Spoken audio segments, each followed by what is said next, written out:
Hey everyone, I'm Peter Stories, here to guide you today. If you use this video to drift off to sleep, please tap like, hit subscribe, and drop a comment telling me where you're watching from and what time it is there. Now settle in, get cozy, and let yourself relax.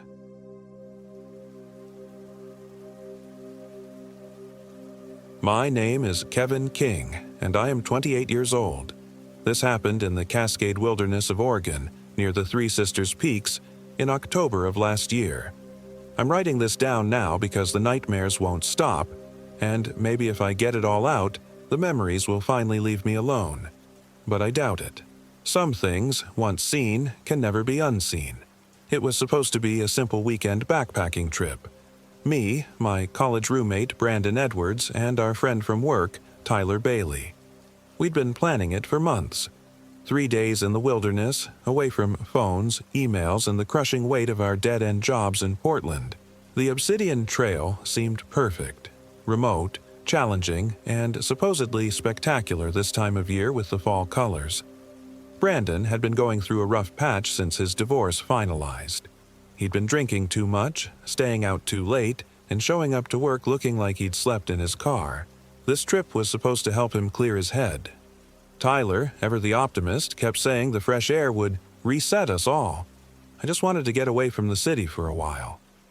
We started the hike on Friday morning from the Mackenzie Pass trailhead. The autumn air was crisp, carrying the scent of pine needles and that particular smell of mountains. Clean and thin and somehow ancient. Our boots crunched on fallen leaves as we made our way up the trail, our packs heavy with 3 days' worth of gear and food. For the first few hours, everything was perfect. Brandon seemed more like his old self, cracking jokes and pointing out wildlife. Tyler was in his element, constantly stopping to take photos of moss-covered trees and distant peaks. The trail wound through dense stands of Douglas fir and ponderosa pine, occasionally opening up to reveal stunning views of the Cascade Peaks stretching endlessly in all directions. We made good time and reached our planned campsite at Obsidian Falls by mid-afternoon. The spot was everything we'd hoped for, a small clearing beside a crystalline creek, surrounded by towering trees that seemed to form a natural cathedral. The falls themselves weren't huge, but they created a soothing background noise that would mask any sounds from other campers. Not that we expected to see any this late in the season. Setting up camp went smoothly. We'd done this enough times to have it down to a routine. Tyler pitched his ultralight tent on the far side of the clearing, while Brandon and I set up our 2-person shelter closer to the creek. By the time we had everything squared away, the sun was beginning to sink behind the western ridgeline. That's when I first noticed something was off. It was subtle at first, just a feeling that something was watching us. I caught myself glancing over my shoulder while gathering firewood, scanning the tree line for movement that never came. The forest had gone quiet in a way that felt unnatural. No bird calls, no rustling of small animals in the underbrush. Even the wind seemed to have died completely. "You guys notice how quiet it is?" I asked as we sat around our campfire that evening. Tyler looked up from his trail mix. "Yeah, actually. Kinda nice though, right? No traffic, no city noise." Brandon poked at the fire with a stick, sending sparks spiraling up into the darkening sky. "Gives me the creeps, honestly. Feels like the whole forest is holding its breath." I laughed, but it sounded forced even to me. "You've been watching too many horror movies." "Maybe," Brandon said, but he kept glancing toward the dark spaces between the trees. We tried to keep the conversation light as we ate our freeze-dried meals, but the silence of the forest seemed to press in on us from all sides. Even our own voices sounded muffled, as if the trees were absorbing every sound we made. As full darkness fell, the temperature dropped fast. We were all wearing multiple layers, but the cold seemed to seep through everything, settling into our bones. The fire helped, but only if you stayed close to it. Step more than a few feet away and the night air hit you like a physical blow.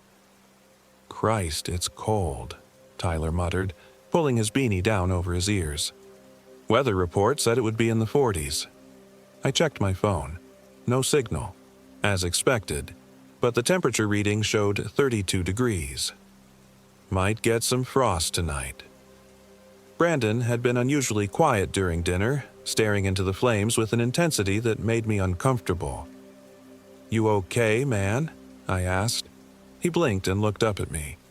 "Yeah, I keep feeling like someone's watching us. You know that feeling?" Tyler and I exchanged glances. I'd been feeling the same thing, but hearing Brandon voice it made it somehow more real and more unsettling. "Probably just animals," Tyler said, though he didn't sound convinced. "Bears, maybe, checking us out." "Bears are getting ready to hibernate," Brandon said. "They shouldn't be active this time of year." That thought didn't make any of us feel better.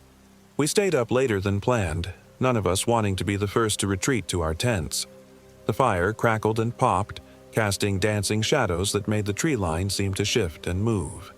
Every so often, I could swear I saw something large moving just beyond the reach of the firelight, but when I looked directly at it, there was nothing there.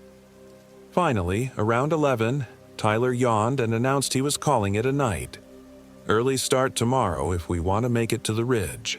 Brandon and I followed suit shortly after. As we settled into our sleeping bags, I could hear Tyler moving around in his tent, the fabric rustling as he got comfortable. The sound was reassuring, proof that we weren't alone out here in the vast darkness of the wilderness. But as I lay there waiting for sleep, that feeling of being watched grew stronger.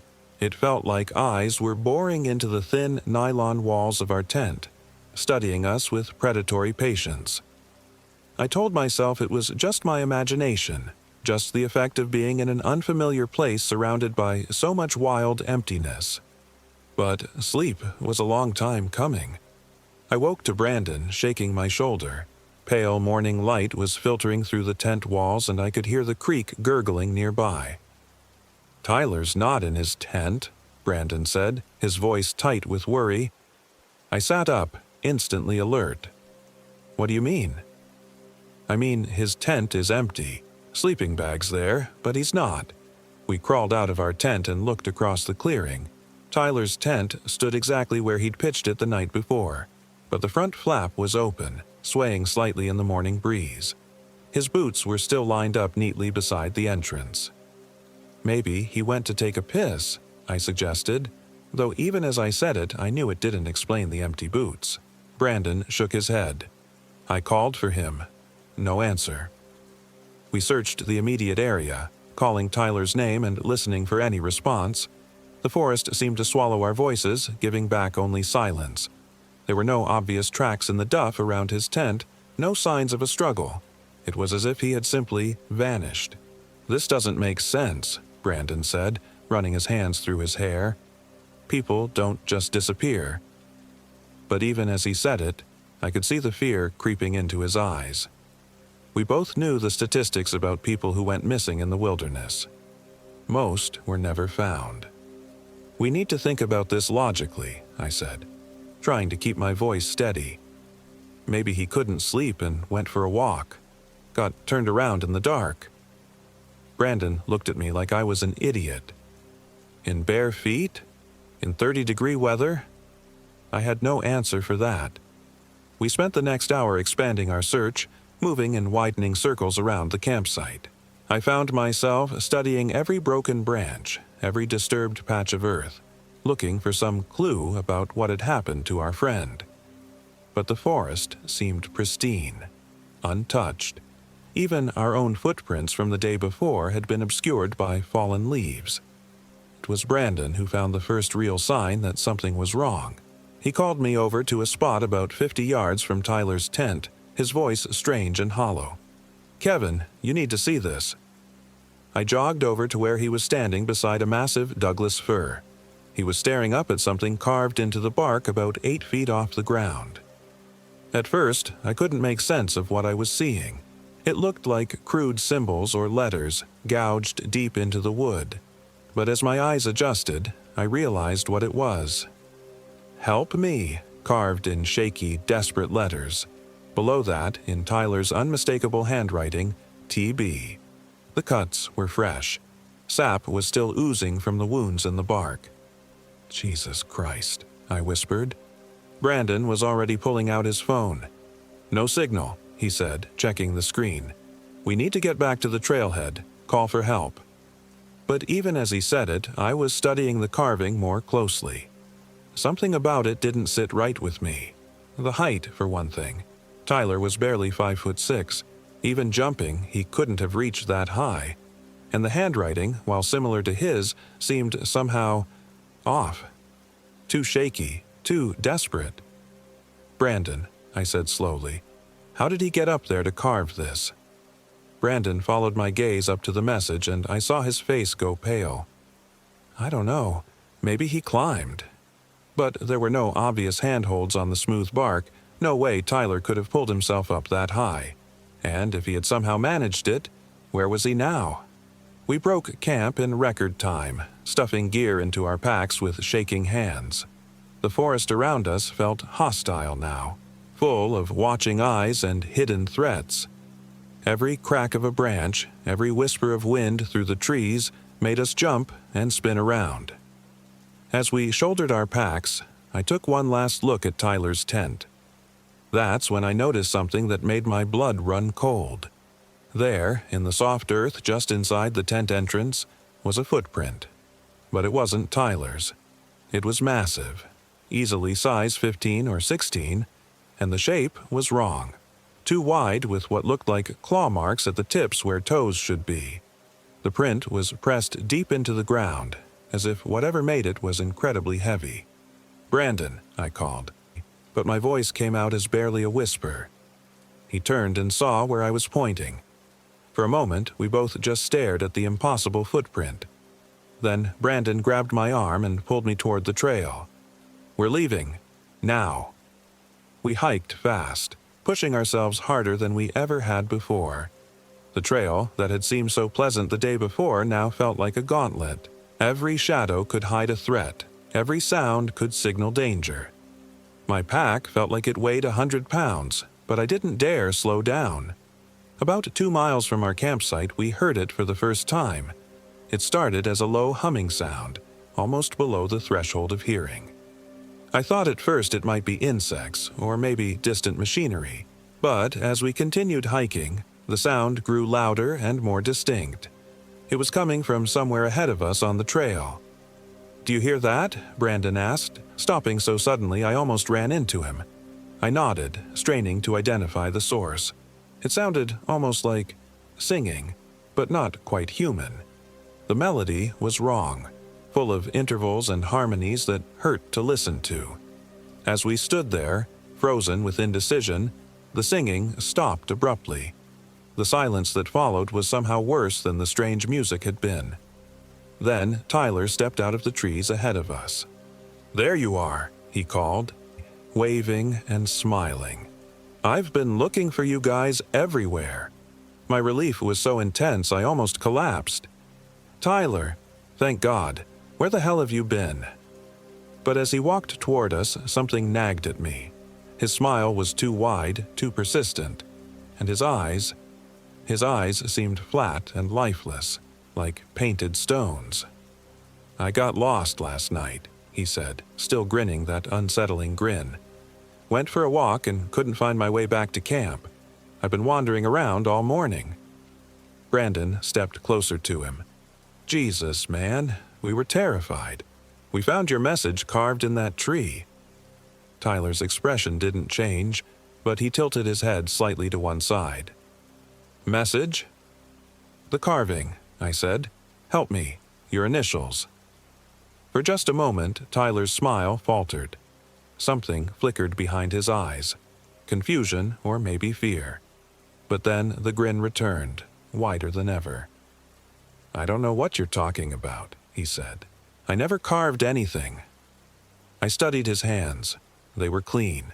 No bark under his fingernails, no cuts or scrapes that would come from gouging letters into tree bark with a knife. But I had seen that carving with my own eyes. "Where are your boots?" Brandon asked suddenly. I looked down at Tyler's feet. He was wearing his hiking boots, laced up tight just the way he always wore them.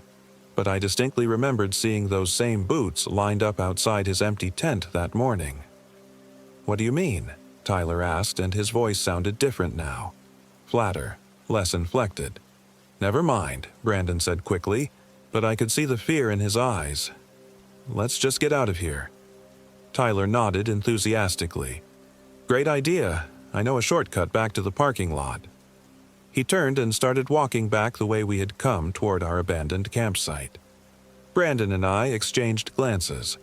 The trailhead was definitely in the other direction. "Tyler," I called, "the parking lot is this way." He stopped and turned around, that same unsettling smile plastered across his face. "Are you sure?" I could have sworn. But before he could finish the sentence, his expression changed completely. The smile vanished, replaced by a look of pure terror.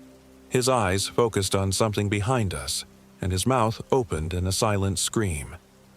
Brandon and I spun around, but there was nothing there. Just the empty trail stretching back toward the mountains. When we turned back, Tyler was gone. Not walking away, not hiding behind a tree, simply gone, as if he had never been there at all. The spot where he had been standing showed no footprints, no disturbed leaves.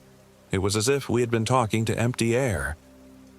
"What the fuck is happening here?" Brandon whispered. I had no answer. My mind was reeling, trying to process what I had just witnessed. People didn't just vanish. They couldn't. But I had seen it happen with my own eyes. We started running. The trail blurred past us as we fled down the mountain, our heavy packs bouncing and our lungs burning in the thin air. Behind us, I could hear that horrible humming starting up again, growing louder and closer. It seemed to be coming from all directions at once, as if the forest itself was singing. I don't know how long we ran. My legs were screaming and my chest felt like it was going to explode, but I couldn't bring myself to stop. Every time I thought about slowing down, I remembered Tyler's terrified expression in those final moments, and I found new reserves of energy. Finally, Brandon collapsed beside the trail, gasping and clutching his side. I can't run anymore." I stopped beside him, my own lungs burning. The humming had faded to a barely perceptible background noise, but it was still there, still following us. "We have to keep moving," I said, helping him to his feet. "Kevin," Brandon said, gripping my arm, "that wasn't Tyler." I knew he was right, but hearing him say it out loud made it somehow more real and more terrifying. Then what was it? I don't know, but Tyler's eyes, they were wrong, and he didn't remember carving that message. We started walking again, moving as fast as we could without running. The trail seemed different now somehow, longer than it should have been. Features I remembered from our hike up were missing, while new landmarks appeared that I was certain hadn't been there before. "Are we on the right trail?" Brandon asked. I checked my map, but the compass readings didn't make sense. According to the needle, we were heading north, but the trail was supposed to run east-west in this section. I shook the compass and checked it again. Same reading. "Something's wrong with the compass," I said. Brandon pulled out his own compass. It pointed in a completely different direction. "The trees," he said suddenly. "Look at the trees." I followed his gaze and felt my stomach drop. The forest around us was wrong. The trees were too tall, too old, their trunks twisted into impossible spirals. Moss hung from their branches like grave shrouds, and the spaces between them seemed to absorb light rather than reflect it. This wasn't the same forest we had hiked through the day before. "We need to get out of here," I said. "Now." But as we picked up our pace, I began to notice other things that were wrong. The temperature was dropping again, despite the fact that it should have been warming as we descended. Frost was forming on the edges of leaves, and our breath came out in visible puffs. The humming sound was getting louder too, and I could swear I could hear words in it now, though in no language I recognized. That's when we saw the cabin. It sat in a small clearing just off the trail, a ramshackle structure that looked like it had been abandoned for decades. The roof was partially collapsed, and the windows were boarded up with weathered planks, but smoke was rising from the chimney, and warm yellow light leaked through the gaps in the boards. "That wasn't on the map," Brandon said. I checked the topographic map again. He was right. There was no indication of any structures in this area. But the cabin was definitely there, solid and real, offering the promise of shelter and warmth. And sitting on the front porch, waving at us with that same terrible smile, was Tyler. "Come on in," he called. "I've got a fire going. It's nice and warm." I grabbed Brandon's arm as he started toward the cabin. "That's not Tyler," I hissed. "I know," Brandon said, but he was still walking toward the porch. "But I'm so cold, Kevin, and I'm tired. I just want to rest." There was something hypnotic about Tyler's voice, something that made it hard to think clearly. The promise of warmth and rest seemed incredibly appealing after hours of hiking through the increasingly hostile forest. "Just for a few minutes," Brandon said. "What could it hurt?" But as we got closer to the cabin, I could see that Tyler's appearance was subtly wrong. His skin was too pale, almost translucent. His clothes were the same ones he'd been wearing, but they looked decades old, faded and patched. And his smile stretched too wide, revealing too many teeth. "Don't go in there," I said, but my voice sounded weak and distant, even to me. The thing that looked like Tyler gestured toward the open door. "Come on in. I've got something to show you." Inside the cabin, I could see shapes moving in the firelight, large, hunched shapes that didn't look human. And I could hear that humming again, much louder now, coming from within the structure. "Brandon, we have to go. Now." But Brandon was already climbing the steps to the porch. The Tyler thing reached out and put a hand on his shoulder, and I saw Brandon's expression go slack and peaceful. "It's okay," the thing said, and its voice was perfect now, exactly like Tyler's. "Everything's going to be okay." That's when I saw what was really happening. Brandon's reflection in the cabin window was wrong.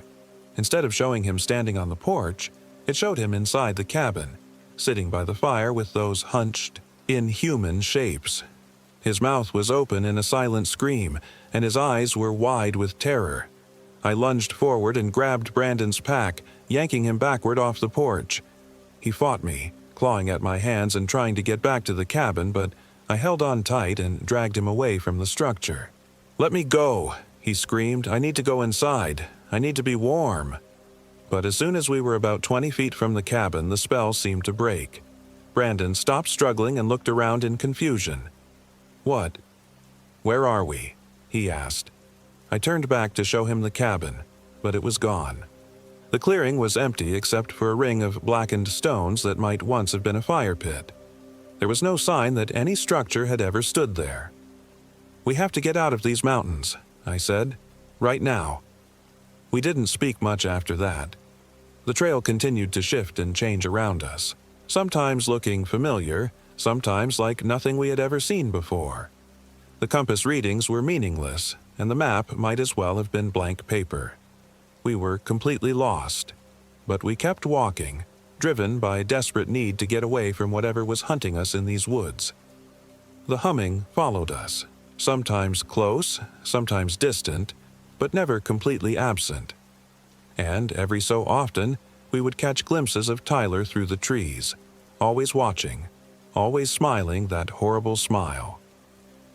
As the day wore on, we began to see other things in the forest. Shapes that moved too quickly to focus on, shadows that fell in the wrong directions. The trees themselves seemed to be watching us, their branches reaching out like gnarled fingers to snag our clothing and packs. It was getting dark when we finally saw the parking lot. It appeared suddenly through the trees, the familiar sight of our car sitting exactly where we had left it. Brandon let out a sob of relief and started running toward it, but I grabbed his arm. "Wait," I said. Something was wrong. The parking lot was completely empty except for our car, but when we had arrived on Friday, there had been at least 3 other vehicles parked here. And the trailhead sign was different. Instead of Obsidian Trail, it read Wendigo Creek Trail. "I don't care," Brandon said, shaking off my grip. "I just want to go home." He ran to the car and fumbled with the keys. I followed more slowly, my eyes scanning the tree line for threats. The humming was very loud now, almost deafening. Brandon got the car started and was already backing out of the parking space when I reached the passenger door. I threw my pack in the back and jumped in just as he hit the gas. We drove in silence for the first few miles, both of us afraid to speak, afraid that talking about what we had experienced might somehow make it more real. The forest flashed by outside the windows, dark and threatening in the gathering dusk. It wasn't until we reached the main highway that I finally felt safe enough to speak. "We have to report Tyler missing," I said. Brandon nodded. "They'll want to know what happened." "What are we going to tell them? That he vanished into thin air? That something in the woods was pretending to be him?" "We tell them he got lost," Brandon said. "We tell them we searched but couldn't find him. Let the rangers figure out the rest." But even as he said it, I knew it wouldn't be that simple. How could we explain the carving that was too high for Tyler to reach? The footprint in his tent that wasn't human? The way he had appeared and disappeared on the trail? We called 911 as soon as we got back to Portland. Within hours, a search and rescue team was mobilized. They found our campsite easily enough, and they found Tyler's tent exactly as we had left it. But they never found Tyler himself. The search continued for 2 weeks. Dogs, helicopters, volunteers combing every inch of the surrounding wilderness. They found no trace of him. It was as if he had simply ceased to exist. The official report listed Tyler Bailey as missing, presumed dead due to exposure. The theory was that he had left his tent during the night, perhaps to relieve himself, and had gotten disoriented in the darkness. Without proper footwear or clothing, he would have succumbed to hypothermia within hours. Brandon and I never told anyone the truth about what we had experienced. Who would believe us? And honestly, part of me hoped that by not talking about it, I could convince myself it hadn't really happened, that there was some rational explanation for everything we had seen. But the nightmares started almost immediately. Every night I dreamed of that thing wearing Tyler's face, of that horrible humming sound echoing through the forest. And sometimes, in the depths of sleep, I could swear I heard Tyler's real voice calling for help from somewhere far away, somewhere dark and cold and hungry. Brandon took it worse than I did. He started drinking heavily again, calling in sick to work more and more often. When I tried to talk to him about what had happened, he would just shake his head and change the subject. Within a month, he had moved away, leaving no forwarding address. I tried to go on with my life, to put the whole experience behind me. But Oregon's wilderness had marked me somehow.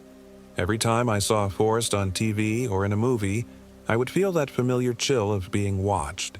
And sometimes, late at night when the city was quiet, I could swear I heard that humming sound drifting in through my apartment windows. 6 months after our trip, I received a package in the mail with no return address. Inside was a single photograph, Tyler's driver's license, laid out on what looked like pine needles. But Tyler's photo had been carefully cut out and replaced with a picture of something else. Something with too many teeth and eyes that reflected light like an animal's. Written on the back of the license, in Tyler's familiar handwriting, were 2 words: "Still here." I moved across the country after that, but it didn't help. The nightmares followed me. And sometimes, when I'm walking alone at night, I catch a glimpse of a familiar figure in my peripheral vision. Someone who waves at me with that same terrible smile before vanishing into the shadows. I know now that Tyler is still alive, somewhere in those dark woods. But he's not Tyler anymore. He's something else, something hungry and patient and wrong.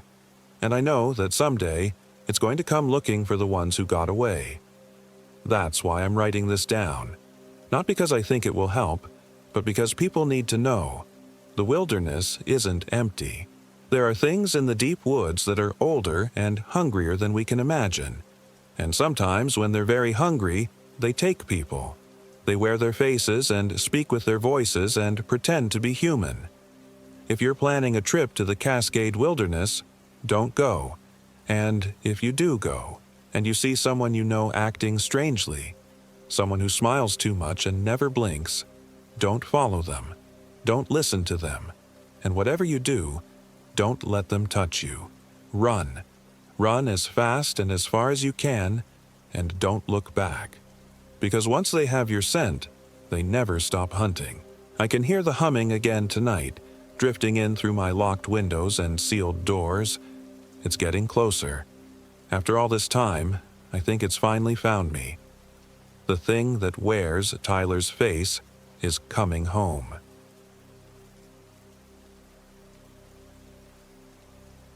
My name is Michael Williams, and I am 28 years old.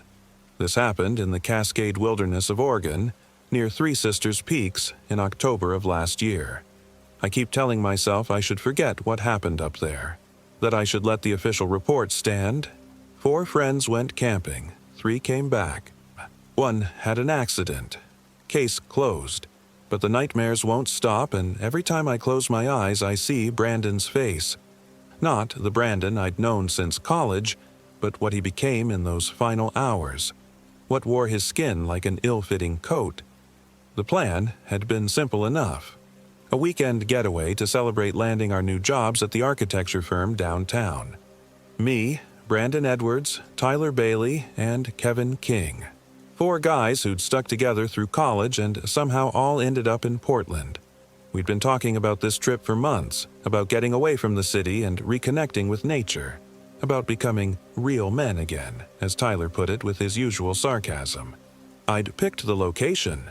A remote section of the Cascade Wilderness accessible only by a narrow Forest Service road that wound for miles through old-growth Douglas fir and western hemlock. The trailhead sat at nearly 4,000 feet elevation, and our destination was an unnamed lake tucked between jagged peaks, far from any maintained trails. I'd found it on an old topographic map at a garage sale, marked only as Lake X in faded pencil. We should have taken that as a warning. The drive up Forest Service Road 19 took longer than expected. The asphalt gave way to gravel after the first 10 miles, then to dirt rutted with potholes that jarred our teeth. Brandon's Jeep handled it well enough, but the deeper we went, the more isolated we became. Cell service had died 20 miles back, and our GPS units kept showing conflicting information, first placing us 5 miles north of where we should be, then claiming we were somehow moving backwards. Technology, Kevin muttered, jabbing at his phone screen. Give me a paper map any day. Says the guy who can't read a compass, Tyler shot back from the passenger seat. He was our designated navigator, though his qualifications consisted mainly of having been a Boy Scout for exactly 6 months in 4th grade. The forest pressed in around us like something alive and hungry.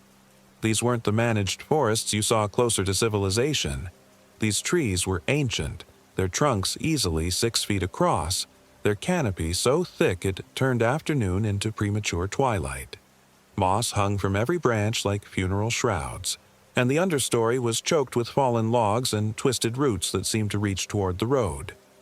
There, I said, pointing to a barely visible break in the tree line. That should be the trailhead. Brandon pulled over onto what might generously be called a parking area. Really just a wider spot where the road curved. We sat for a moment in the sudden silence after he killed the engine, looking out at the wall of green that surrounded us. Jesus, Kevin whispered. It's like we drove into another century. He wasn't wrong. There was something timeless about this place, something that made you feel like an intruder. The air itself felt different, thicker somehow, and carrying scents that belonged in a museum of natural history rather than the living world. Decomposition and growth tangled together in a cocktail that was both fertile and faintly sick. We shouldered our packs and checked our gear one final time. I'd brought my father's old Kelty external frame pack, loaded with enough food and water for 3 days. Brandon carried the tent, a 4-person dome that he'd bought specifically for this trip and had never actually used. Tyler had the cooking supplies and camp stove, while Kevin hauled our shared gear: rope, first aid kit, water purification tablets, and 2 emergency flares. The trail, if it could be called that, was little more than a game path marked by occasional orange flagging tape tied to branches. It wound upward through the forest at a steep grade that had us all breathing hard within the first mile. The trees here were even larger than those by the road, their bark dark with moisture and spotted with lichens that looked almost phosphorescent in the filtered light. "How much further?" Brandon asked after we'd been hiking for 2 hours. Sweat beaded on his forehead despite the cool air, and his usually perfect hair hung in damp strands. I checked the map, though the contour lines seemed to shift every time I looked at them. Maybe another hour to the lake. 2 at most. That turned out to be wildly optimistic.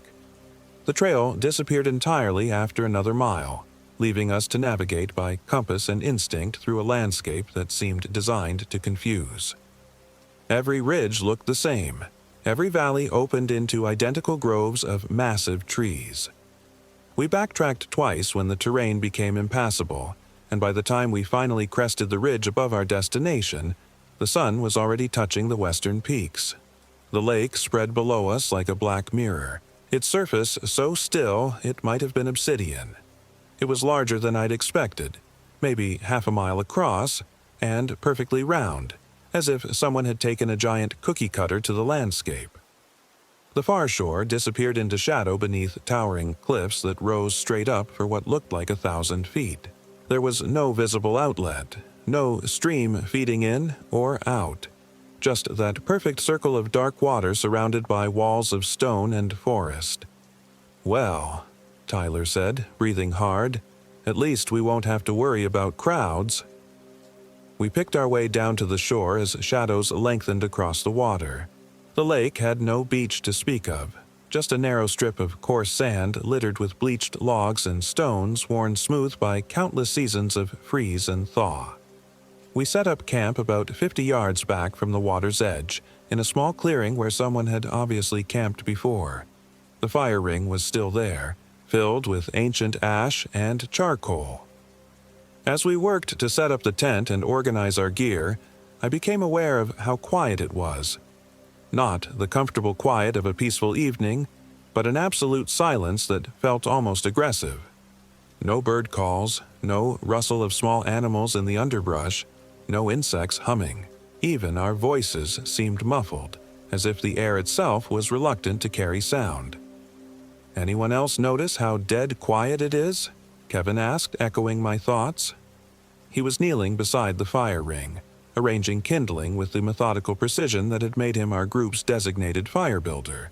"Elevation," Brandon said, though he didn't sound convinced. "Thinner air, less wildlife." But that wasn't right. We were only at about 5,000 feet, high enough to feel it in your lungs if you weren't used to it, but not high enough to explain the complete absence of life. I'd camped at higher elevations before, and there were always sounds. Always something moving in the periphery of your vision. Here, there was nothing. Kevin got the fire going as the last light faded from the sky. The flames leaped high, casting dancing shadows that made the surrounding trees seem to writhe and twist. We cooked dinner, freeze-dried chili that tasted like cardboard despite our hunger, and passed around a flask of whiskey that Tyler had smuggled in his pack. "To new beginnings," he said, raising the flask in a toast, "and to getting the hell away from civilization for a few days." We drank to that, but even as I felt the whiskey burn down my throat, I couldn't shake the feeling that civilization might be further away than we'd intended. The darkness beyond our fire seemed absolute, pressing against the circle of light like something solid. When I looked up, I could see more stars than should have been possible.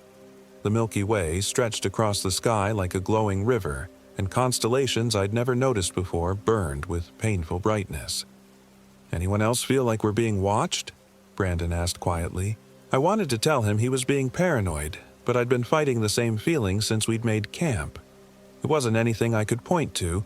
No sounds, no movement, no glimpse of eyes reflecting our firelight. Just a persistent sense of presence, as if something large and patient was observing us from the darkness. "Just the lack of city noise," I said, trying to sound more confident than I felt. "It's amazing how paranoid you can get when you can actually hear yourself think." But as we sat around the fire, that feeling only grew stronger. The flames began to behave strangely, flickering and guttering as if fighting against a wind that none of us could feel. Twice the fire died down to barely glowing embers for no apparent reason, and each time Kevin had to rebuild it with increasingly shaky hands. "The wood's probably damp," he muttered after the third incident, but we all knew better. The kindling we'd gathered was bone dry, seasoned by months of sun and wind. Around midnight, we finally gave up trying to keep the fire burning and retreated to the tent. The four of us barely fit in the space that was supposedly designed for 4 people. Brandon's optimistic gear purchasing had apparently assumed we were all significantly smaller than we actually were. We lay there in our sleeping bags, listening to nothing. The silence was worse inside the tent. At least by the fire, we'd had the crackling flames and the occasional pop of burning wood. Here, wrapped in nylon and synthetic insulation, the quiet was so complete it felt like being buried alive. I found myself straining to hear anything: a breath of wind, the cry of a night bird, even the distant howl of a coyote. But there was nothing. I must have dozed off eventually because I was awakened by Brandon shaking my shoulder. My phone showed 3:17 a.m., though the screen seemed dimmer than it should have been despite showing nearly full battery. "I heard something," he whispered. We all sat up, listening. For a long moment, there was only the usual nothing. Then it came, a sound like footsteps circling our tent. Not human footsteps, though. Something larger, heavier, but trying to move quietly. The sound of massive weight being placed carefully, deliberately, with each step. The footsteps circled us 3 times, always staying just outside the reach of our dying headlamp beams. Whatever it was moved with impossible stealth for something so large. We could hear it, but we couldn't judge its distance or size with any accuracy. It might have been 20 feet away, or it might have been just inches from the tent wall. Then, abruptly, the sounds stopped. We waited, barely breathing, for what felt like hours.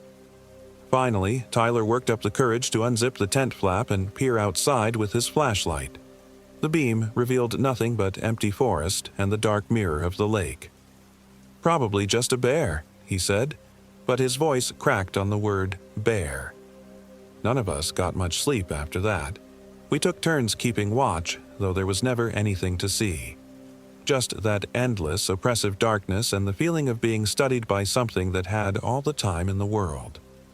Dawn came slowly, filtering through the canopy in gray and reluctant stages. The morning light should have made things better, should have banished the irrational fears that seemed so powerful in the darkness. Instead, it revealed how wrong everything looked in daylight. The landscape around our campsite had changed. Not dramatically. Nothing you could point to and say definitively was different. But the trees seemed closer together, their trunks larger and more twisted. The lake appeared smaller, its surface darker despite the growing light. Even our fire ring looked different, older somehow, filled with ash that seemed too deep for one night's burning. "Did we pack up that much extra food?" Kevin asked, staring into his pack. "I swear I brought enough for 3 days, but this looks like maybe 1. I checked my own supplies and found the same thing. The food we'd carefully rationed for a long weekend had somehow diminished overnight. Not missing. There was no sign anyone had gotten into our packs, but reduced, as if it had simply aged and withered in the span of a few hours. "Maybe we ate more than we thought last night," Brandon suggested, but he was already checking his own gear with growing alarm. "My sleeping bag feels lighter too, and my jacket—" He held up his expensive down jacket, examining it in the pale morning light. "I swear this was forest green when I bought it. Now it looks almost gray." We broke camp quickly, driven by a growing sense that we needed to leave this place. The feeling of being watched had only intensified with the dawn, and now it felt like there were multiple observers hidden in the trees around us. Every shadow seemed to conceal something patient and hungry. The hike out should have been easier. Downhill most of the way, following the same path we'd taken in. But the trail seemed different in daylight, winding through sections of forest I didn't remember seeing the day before. The orange flagging tape that had marked our route was faded now, bleached almost white and hanging in tatters as if it had been exposed to years of weather. We'd been hiking for about an hour when Brandon suddenly stopped. "Wait," he said, his voice strange. I think I dropped something back at the lake." "What?" Tyler asked. "We checked the campsite 3 times." "My compass," Brandon said, patting his pockets with increasing agitation. "My grandfather's compass. I can't leave without it." I'd known Brandon since freshman year, and I'd never heard him mention a grandfather's compass. But the look on his face was pure panic, as if losing this mysterious heirloom was the worst thing that could possibly happen. "We can buy you a new compass," Kevin said reasonably. "Let's just get out of here." "No!" The word came out louder than Brandon had intended, echoing strangely in the dense forest. "I have to go back. I'll catch up with you guys at the car." Before any of us could argue further, he'd turned and started jogging back up the trail, moving with an urgency that bordered on desperation. "Brandon, wait!" I called after him, but he was already disappearing around a bend in the path. We stood there for a moment, uncertain what to do. The smart thing would have been to follow him, to stick together no matter what. But something about his behavior had felt wrong. Not like the Brandon we knew, but like someone wearing Brandon's face and doing a poor job of it. "He'll be fine," Tyler said finally. "He knows the way back. We'll wait for him at the car." It was a decision I've regretted every day since. The rest of the hike passed in tense silence. The feeling of being watched never left us, and twice I could have sworn I heard footsteps paralleling our path through the trees. But when I looked, there was never anything there, just more of those massive, moss-draped trunks and the shadows that seemed too deep for the amount of light filtering through the canopy. We reached the car around noon, sweaty and rattled despite the cool air. Brandon's Jeep sat exactly where we'd left it, but something about it looked wrong, too. The paint seemed duller, and there was a thin layer of dust that didn't make sense after just one night. Worse, the windows were fogged from the inside, as if someone had been breathing in the vehicle for hours. "Should we go back for him?" Kevin asked, checking his phone. Still no signal. "Give him another hour," Tyler said. "He's probably just being thorough about looking for this compass thing." But an hour stretched into 2, then 3. The sun was beginning to sink toward the western peaks when we finally heard footsteps on the trail. Brandon emerged from the trees, walking with a strange, measured gait that didn't look quite right. His clothes were covered in dirt and pine needles, and his face was scratched as if he'd been pushing through heavy brush. "Found it," he said, holding up a brass compass that looked genuinely antique. "My grandfather would have killed me if I'd lost this." Something about the way he said it made my skin crawl. The words were right, but the delivery was off, like someone reading lines from a script they didn't quite understand. "Great," Tyler said, apparently not noticing anything unusual. "Let's get the hell out of here." The drive back should have been a relief. We were leaving that oppressive forest behind, returning to civilization and cell phone towers and all the comfortable chaos of human society. But as we wound down the mountain road, I kept catching glimpses of Brandon in the rearview mirror, and what I saw there made my stomach clench with fear. He wasn't moving right. His head tilted at angles that looked uncomfortable, and he blinked far too rarely. When he did speak, it was to make observations about things none of the rest of us had mentioned. The color of the moss on certain trees, the way the light fell across specific rock formations, the smell of decomposition that seemed to follow us down the mountain. "You feeling okay, man?" Kevin asked finally. "You seem kind of out of it." "Never better," Brandon replied, and his smile was too wide, showing too many teeth. "I feel like a new person." That was when I knew for certain that whatever had come back with us wasn't Brandon, not entirely. The drive to Portland passed in increasingly uncomfortable silence. The thing wearing Brandon's face sat perfectly still in the driver's seat, hands positioned at exactly 10 and 2 o'clock, never varying its grip or adjusting its posture. It drove at precisely the speed limit, signaled for every lane change with mechanical precision, and never once reached for the radio or rolled down a window. When we reached Kevin's apartment, the first stop on our usual post-trip routine, Brandon didn't get out to help unload gear as he always did. He just sat there, engine running, watching us with those unblinking eyes. "You sure you're feeling all right?" I asked one more time. "You want to come up for a beer?" "I need to get home," it said in Brandon's voice. "I have things to do." Kevin and Tyler exchanged glances but didn't push. They were tired, dirty, and wanted nothing more than hot showers and familiar surroundings. They grabbed their packs and headed for the building, calling their thanks over their shoulders. I should have gone with them. Instead, I found myself climbing into the passenger seat as Brandon pulled away from the curb. "What things?" I asked. "Things," it repeated, and the smile that crossed its face was nothing like any expression I'd ever seen on Brandon's features. "Preparations. There's so much work to do." We drove through the city in silence after that. Portland looked different somehow. The buildings seemed taller and more oppressive, the streets narrower. Even the people walking on the sidewalks looked wrong, moving with a listless shuffle that reminded me uncomfortably of the way Brandon now carried himself.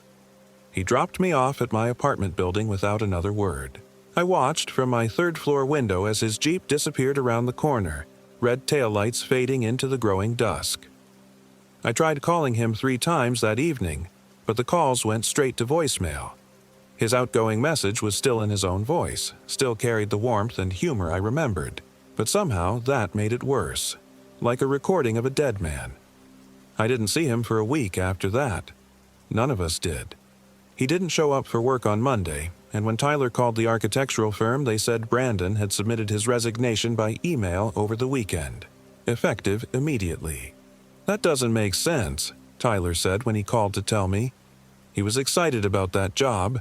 He'd been talking about it for months. I agreed, but I wasn't surprised. Whatever had taken Brandon's place wouldn't need a job or a career or any of the normal human concerns that had once mattered to our friend. The dreams started that Tuesday night.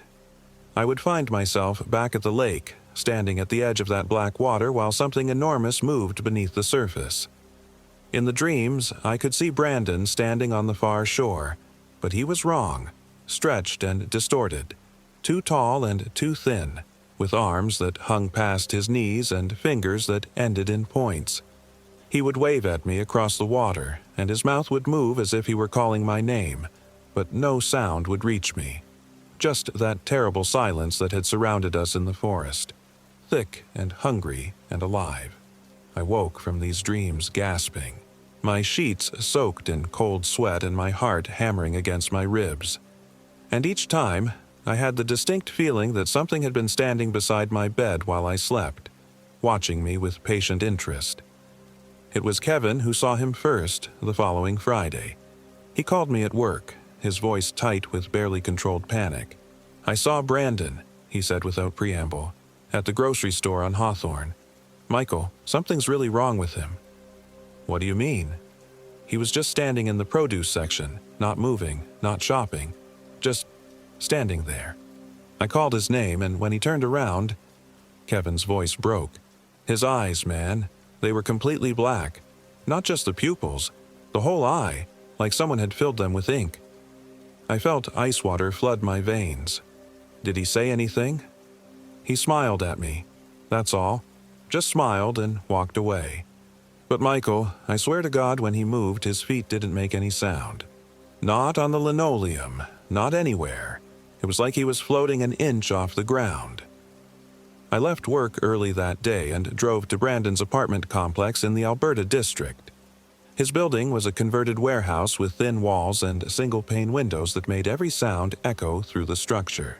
I'd been there dozens of times over the years, for parties and game nights and lazy Sunday afternoons watching football. The hallway outside his unit was darker than I remembered, lit by flickering fluorescent bulbs that cast everything in a sickly green tinge. I knocked on his door and waited, but there was no answer. No sound of movement from inside, no acknowledgement that anyone was home.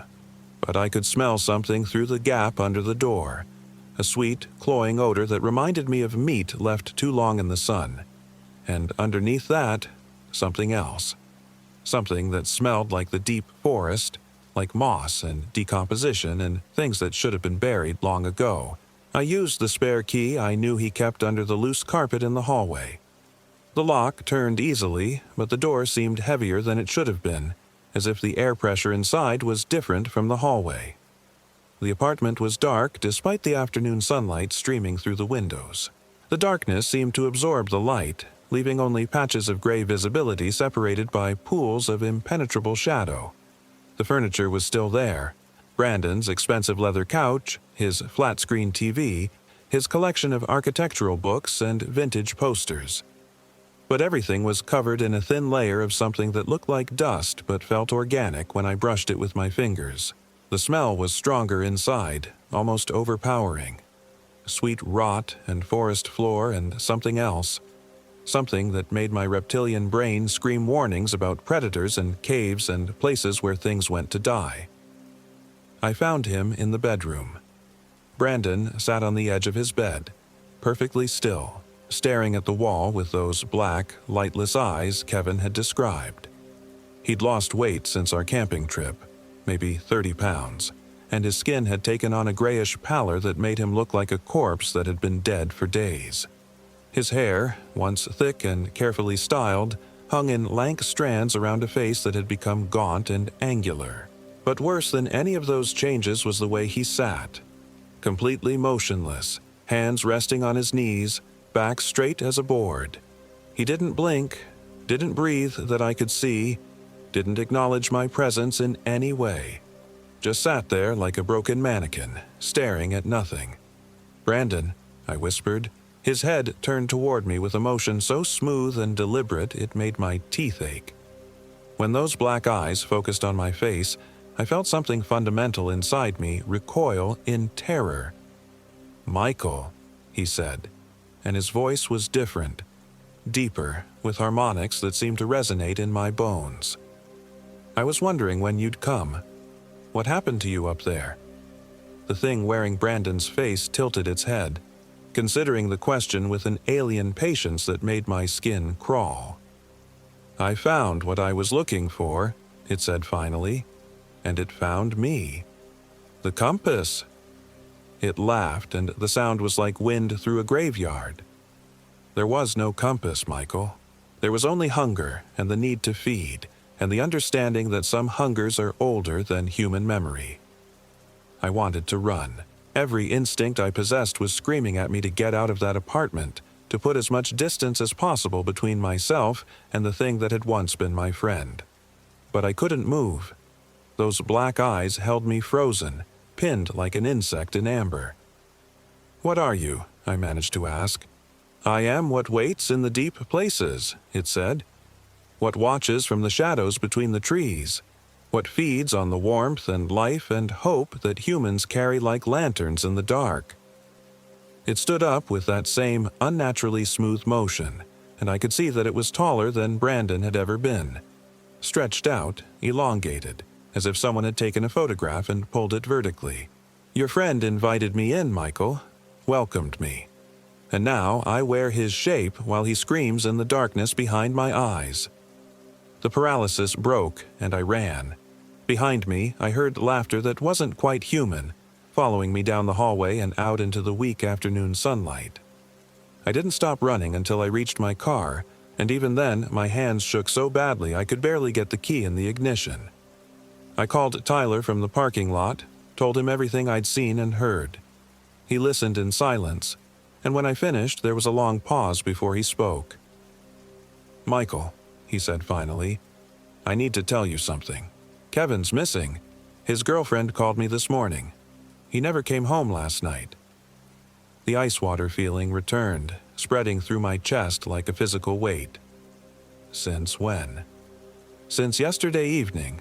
She said he got a phone call around 6, and when he hung up, he told her he was going to meet Brandon for drinks.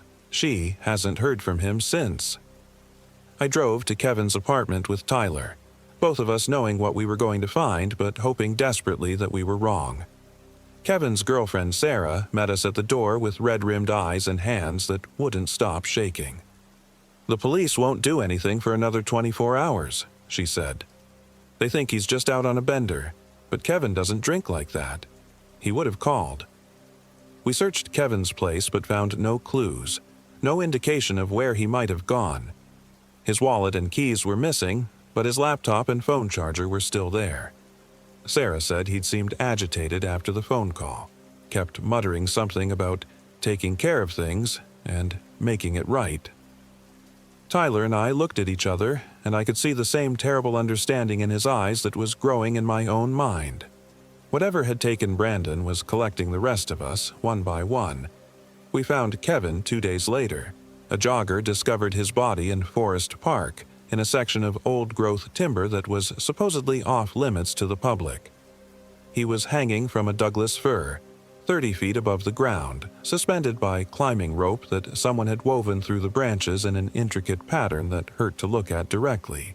His body had been positioned in a way that suggested he'd been alive when the hanging began, but the medical examiner would later rule it suicide, claiming Kevin had somehow climbed the tree himself and rigged his own execution. I knew better. We all did. The funeral was small, attended mostly by family and a few co-workers. Brandon showed up halfway through the service, walking down the center aisle with that same mechanical precision I'd noticed in the car. He looked more human than he had in his apartment. The weight loss wasn't as pronounced, and his skin had regained some of its natural color. But his eyes were still wrong, still that flat, lightless black that seemed to absorb rather than reflect. He sat in the back row and never took his gaze off Tyler and me. Even when the minister was speaking, even when Kevin's mother broke down sobbing at the podium, the thing just stared at us with patient, hungry attention. After the service, as people filed out to their cars, it approached us with that same smooth, predatory grace. "I'm sorry for your loss," it said in Brandon's voice, and the words carried just enough of his old inflection to make them obscene. "Kevin was a good friend. I'll miss him." "Go to hell," Tyler snarled, but his voice cracked with fear. "I've been there," it replied with that too-wide smile. "It's not as empty as people think, and neither is the hunger that lives in the spaces between." That night, Tyler called me at 2 a.m. "It's outside my house," he whispered into the phone, "just standing on the sidewalk, looking up at my window. I think it's been there for hours." I could hear the terror in his voice, the barely controlled panic of a man who'd realized he was being hunted by something he couldn't understand or fight. "Call the police," I said, "and tell them what? That my dead friend is standing on a public sidewalk? They'll think I'm having a breakdown." He wasn't wrong. What could we say that wouldn't make us sound insane? That something had followed us back from the mountains? That it was wearing our friend's face while it systematically eliminated everyone who'd been on the camping trip? "I'm coming over," I said. "No." The word was sharp, final. "I won't put you in danger too. I'm going to run, Michael. Get in my car and drive as far as I can. Maybe if I leave Portland, it'll lose interest." "Tyler, don't—" But the line was already dead. I tried calling him back a dozen times, but his phone went straight to voicemail. I drove to his house anyway, but when I got there, the street was empty. No sign of the thing that wore Brandon's face, no indication of where Tyler might have gone. Just the ordinary suburban quiet of a neighborhood settling in for the night. I never saw Tyler again. The official story was that he'd suffered some kind of psychotic break following Kevin's suicide. His car was found a week later in the parking lot of a rest stop on I-84, just east of the Cascade Range. His wallet and phone were still inside, but Tyler himself had vanished without a trace. The state police theorized that he'd wandered into the forest and gotten lost, probably died of exposure somewhere in the vast wilderness that stretched for hundreds of miles in every direction. But I knew better. Tyler hadn't gotten lost. He'd been found. And now I was alone. The thing that had been Brandon began to appear with increasing frequency after that. I'd catch glimpses of it in crowds, standing perfectly still while people flowed around it like water around a stone. It would be waiting at bus stops I passed on my way to work, sitting in restaurants I frequented, browsing books in the library where I'd sometimes go to escape the growing sense of isolation. It never approached me directly, never spoke or acknowledged my presence. It just watched with those black, patient eyes, letting me know that it was there, that it remembered me, that sooner or later it would come to collect what it was owed. Sleep became impossible. Every night brought dreams of the lake, of that black water and the sense of something vast and hungry moving beneath the surface. I started staying awake with caffeine pills and energy drinks, catching microsleeps at my desk during the day and jolting awake with my heart racing and the taste of forest loam in my mouth. My coworkers began to comment on my appearance, the weight loss, the dark circles under my eyes, the way my hands shook when I tried to hold a pen. My supervisor suggested I take some time off, maybe see a counselor about Kevin's death and Tyler's disappearance. Good advice that I ignored completely, because I was beginning to understand something that the counselors and supervisors and well-meaning friends could never grasp. The thing hunting me wasn't something that could be reasoned with or medicated away. It was older than human civilization, patient as geological time, and hungry in ways that normal people couldn't comprehend. It had waited in that lake for decades, maybe centuries, feeding on whatever stumbled into its domain. Animals, the occasional lost hiker, anyone unlucky enough to find their way to that perfect circle of black water surrounded by ancient trees. But we'd been different. We'd been a group, connected by friendship and shared experience. We'd offered it something more substantial than random victims. We'd offered it a way into the world beyond the forest. The end came on a Tuesday night in November, 6 weeks after Kevin's funeral and 3 weeks after Tyler's disappearance. I'd barricaded myself in my apartment, covering the windows with newspapers and blocking the door with furniture. It was a futile gesture. I knew that whatever wanted me could get in whenever it chose, but the illusion of safety was better than nothing. I was sitting at my kitchen table nursing my 4th cup of coffee of the night and trying to read a book that might as well have been written in hieroglyphics for all the sense it made to my exhausted brain. That was when I heard the knocking.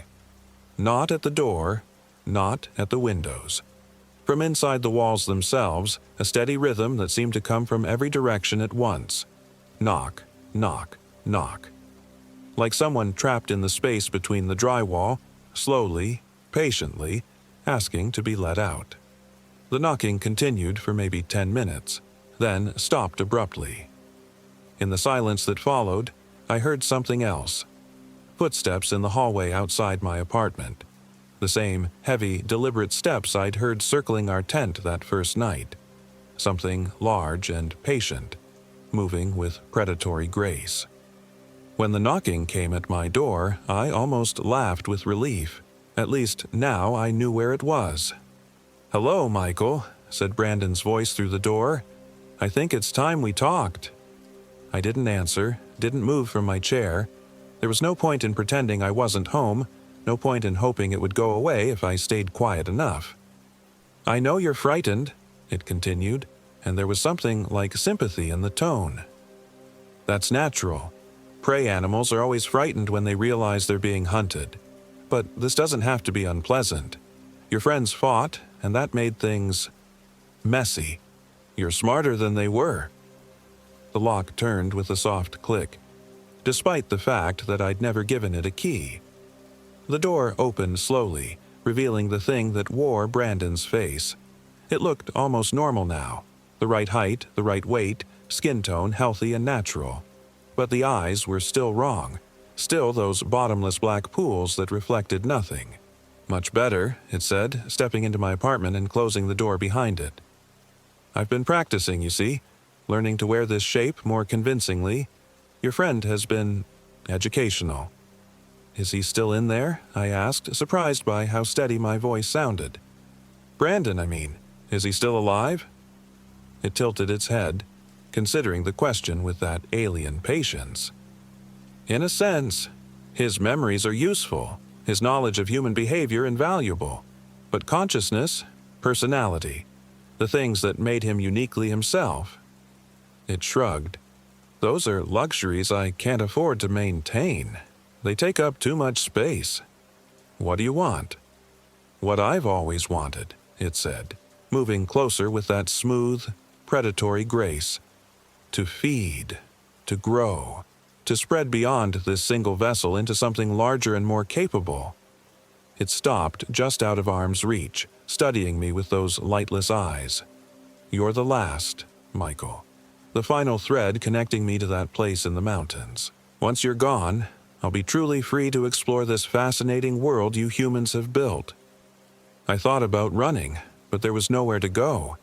I thought about fighting, but what could I possibly do against something that could manipulate reality itself? Instead, I did the only thing left to me. I talked. "The lake," I said. "What is that place, really?"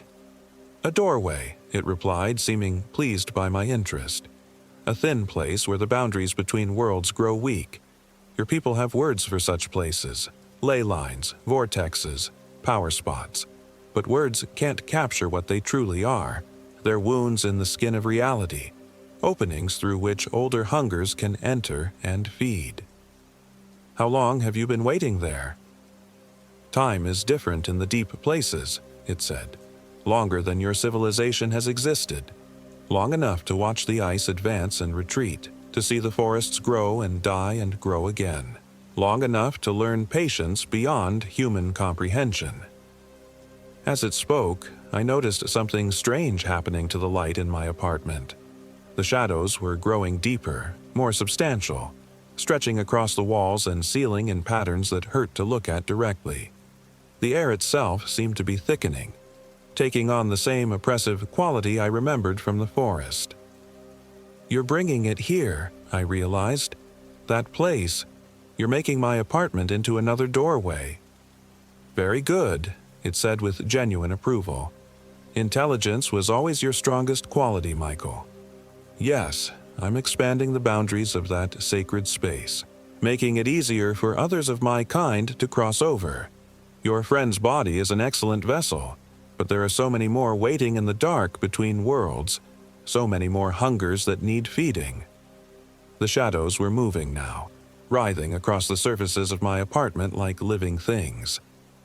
In their depths, I could see shapes, tall, angular forms that moved with that same predatory grace. More of them, waiting for their chance to step through and take their own vessels.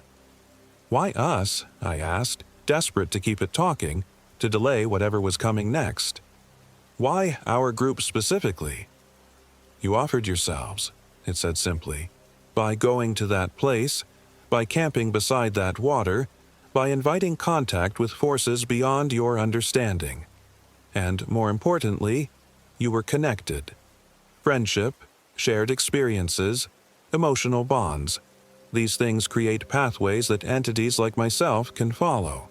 Your friend Brandon opened the door when he came back to look for his compass. The rest was simply a matter of following those connections to their source. The apartment was almost unrecognizable now.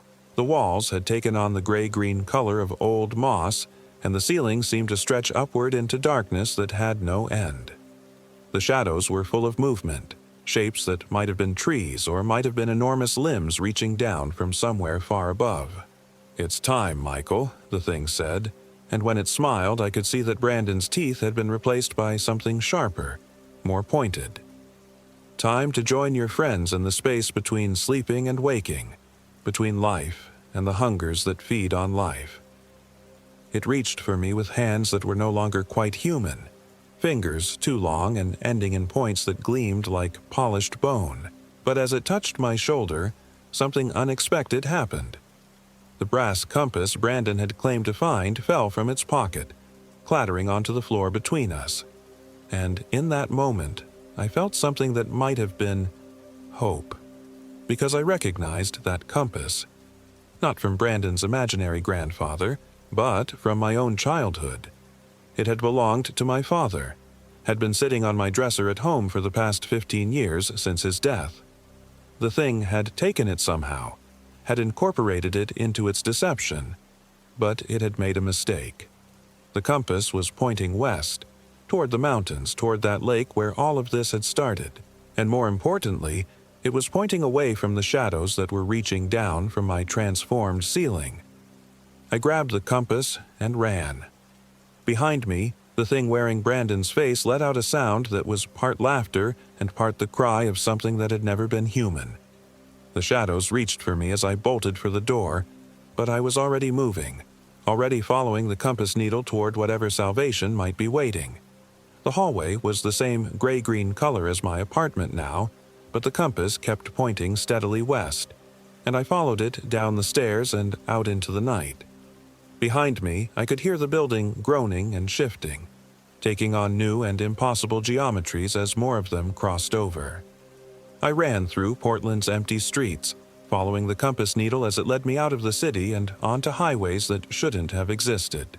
The landscape around me shifted and changed with each mile, sometimes familiar Portland suburbs, sometimes dense forests that looked older than human memory, sometimes vast stretches of barren ground under stars that burned with colors I'd never seen before.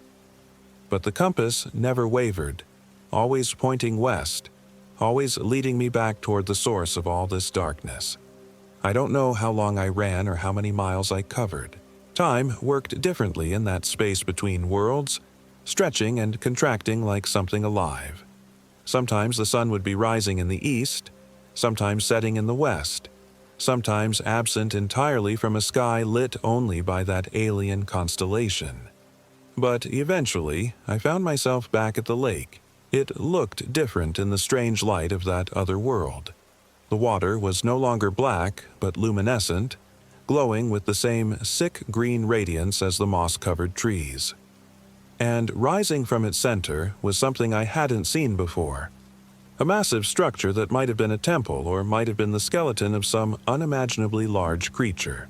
The thing that wore Brandon's face was waiting for me on the shore. "You can't run from what you are, Michael," it said in a voice that echoed with harmonics from the deep places. "You can't escape the connections that bind you to your friends, to this place, to the hunger that waits in all the dark corners of your world." But I wasn't trying to escape anymore. I was trying to understand. The compass in my hand was warm now, almost hot, and its needle spun wildly before settling on a new direction. Not west, toward the lake, but north, toward the cliffs that rose above the water. And in that moment, I realized what my father's compass was really pointing toward. Not the source of the darkness, but its weakness. I'd read about places like this in college anthropology classes, had studied the folklore of thin places and doorways between worlds. Every portal had two sides. Every opening could be closed from either direction. The entities that waited in the deep places were powerful, but they were also bound by certain rules, certain limitations. They needed permission to enter. They needed vessels to inhabit, and, most importantly, they needed the doorways to remain open. I ran toward the cliffs, ignoring the sounds of pursuit behind me. The thing wearing Brandon's face was faster than human, but it was also heavier, more substantial in this space between worlds. I had momentum and desperation on my side. The cliff face was steeper than it had looked from a distance, nearly vertical and slick with moisture that might have been dew or might have been something else entirely. But there were handholds, cracks in the rock where enterprising climbers had left anchors and ropes over the years. I grabbed the first rope I could find and started climbing. Below me, the thing reached the base of the cliff and began its own ascent. It moved like a spider, flowing up the rock face with inhuman grace and speed. But I had a head start, and more importantly, I had a destination. The compass led me to a narrow ledge about halfway up the cliff, where someone had carved symbols into the rock face. Not recent carvings, these looked old, weathered by countless seasons of rain and snow. Some kind of native artwork, or maybe the work of early settlers who'd stumbled onto something they didn't understand. But the compass pointed directly at the largest symbol, a spiral that seemed to turn inward on itself in ways that made my eyes water to follow. I pressed my palm against the carving, and the rock grew warm under my touch. That was when I understood what this place really was, what it had always been. Not just a doorway between worlds, but a prison. A place where the old hungers had been locked away by people who understood their danger. The lake, the cliffs, the perfect circle of water.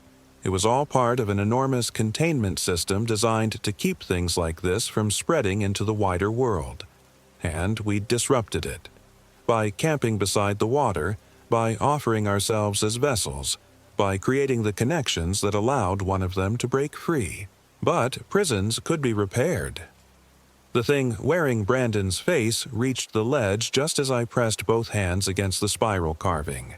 Its fingers, now tipped with claws that gleamed like polished obsidian, raked across my back as I spoke the words that had somehow appeared in my mind, syllables in a language I'd never learned but somehow understood. "You don't know what you're doing," it snarled in a voice that was no longer even attempting to sound human.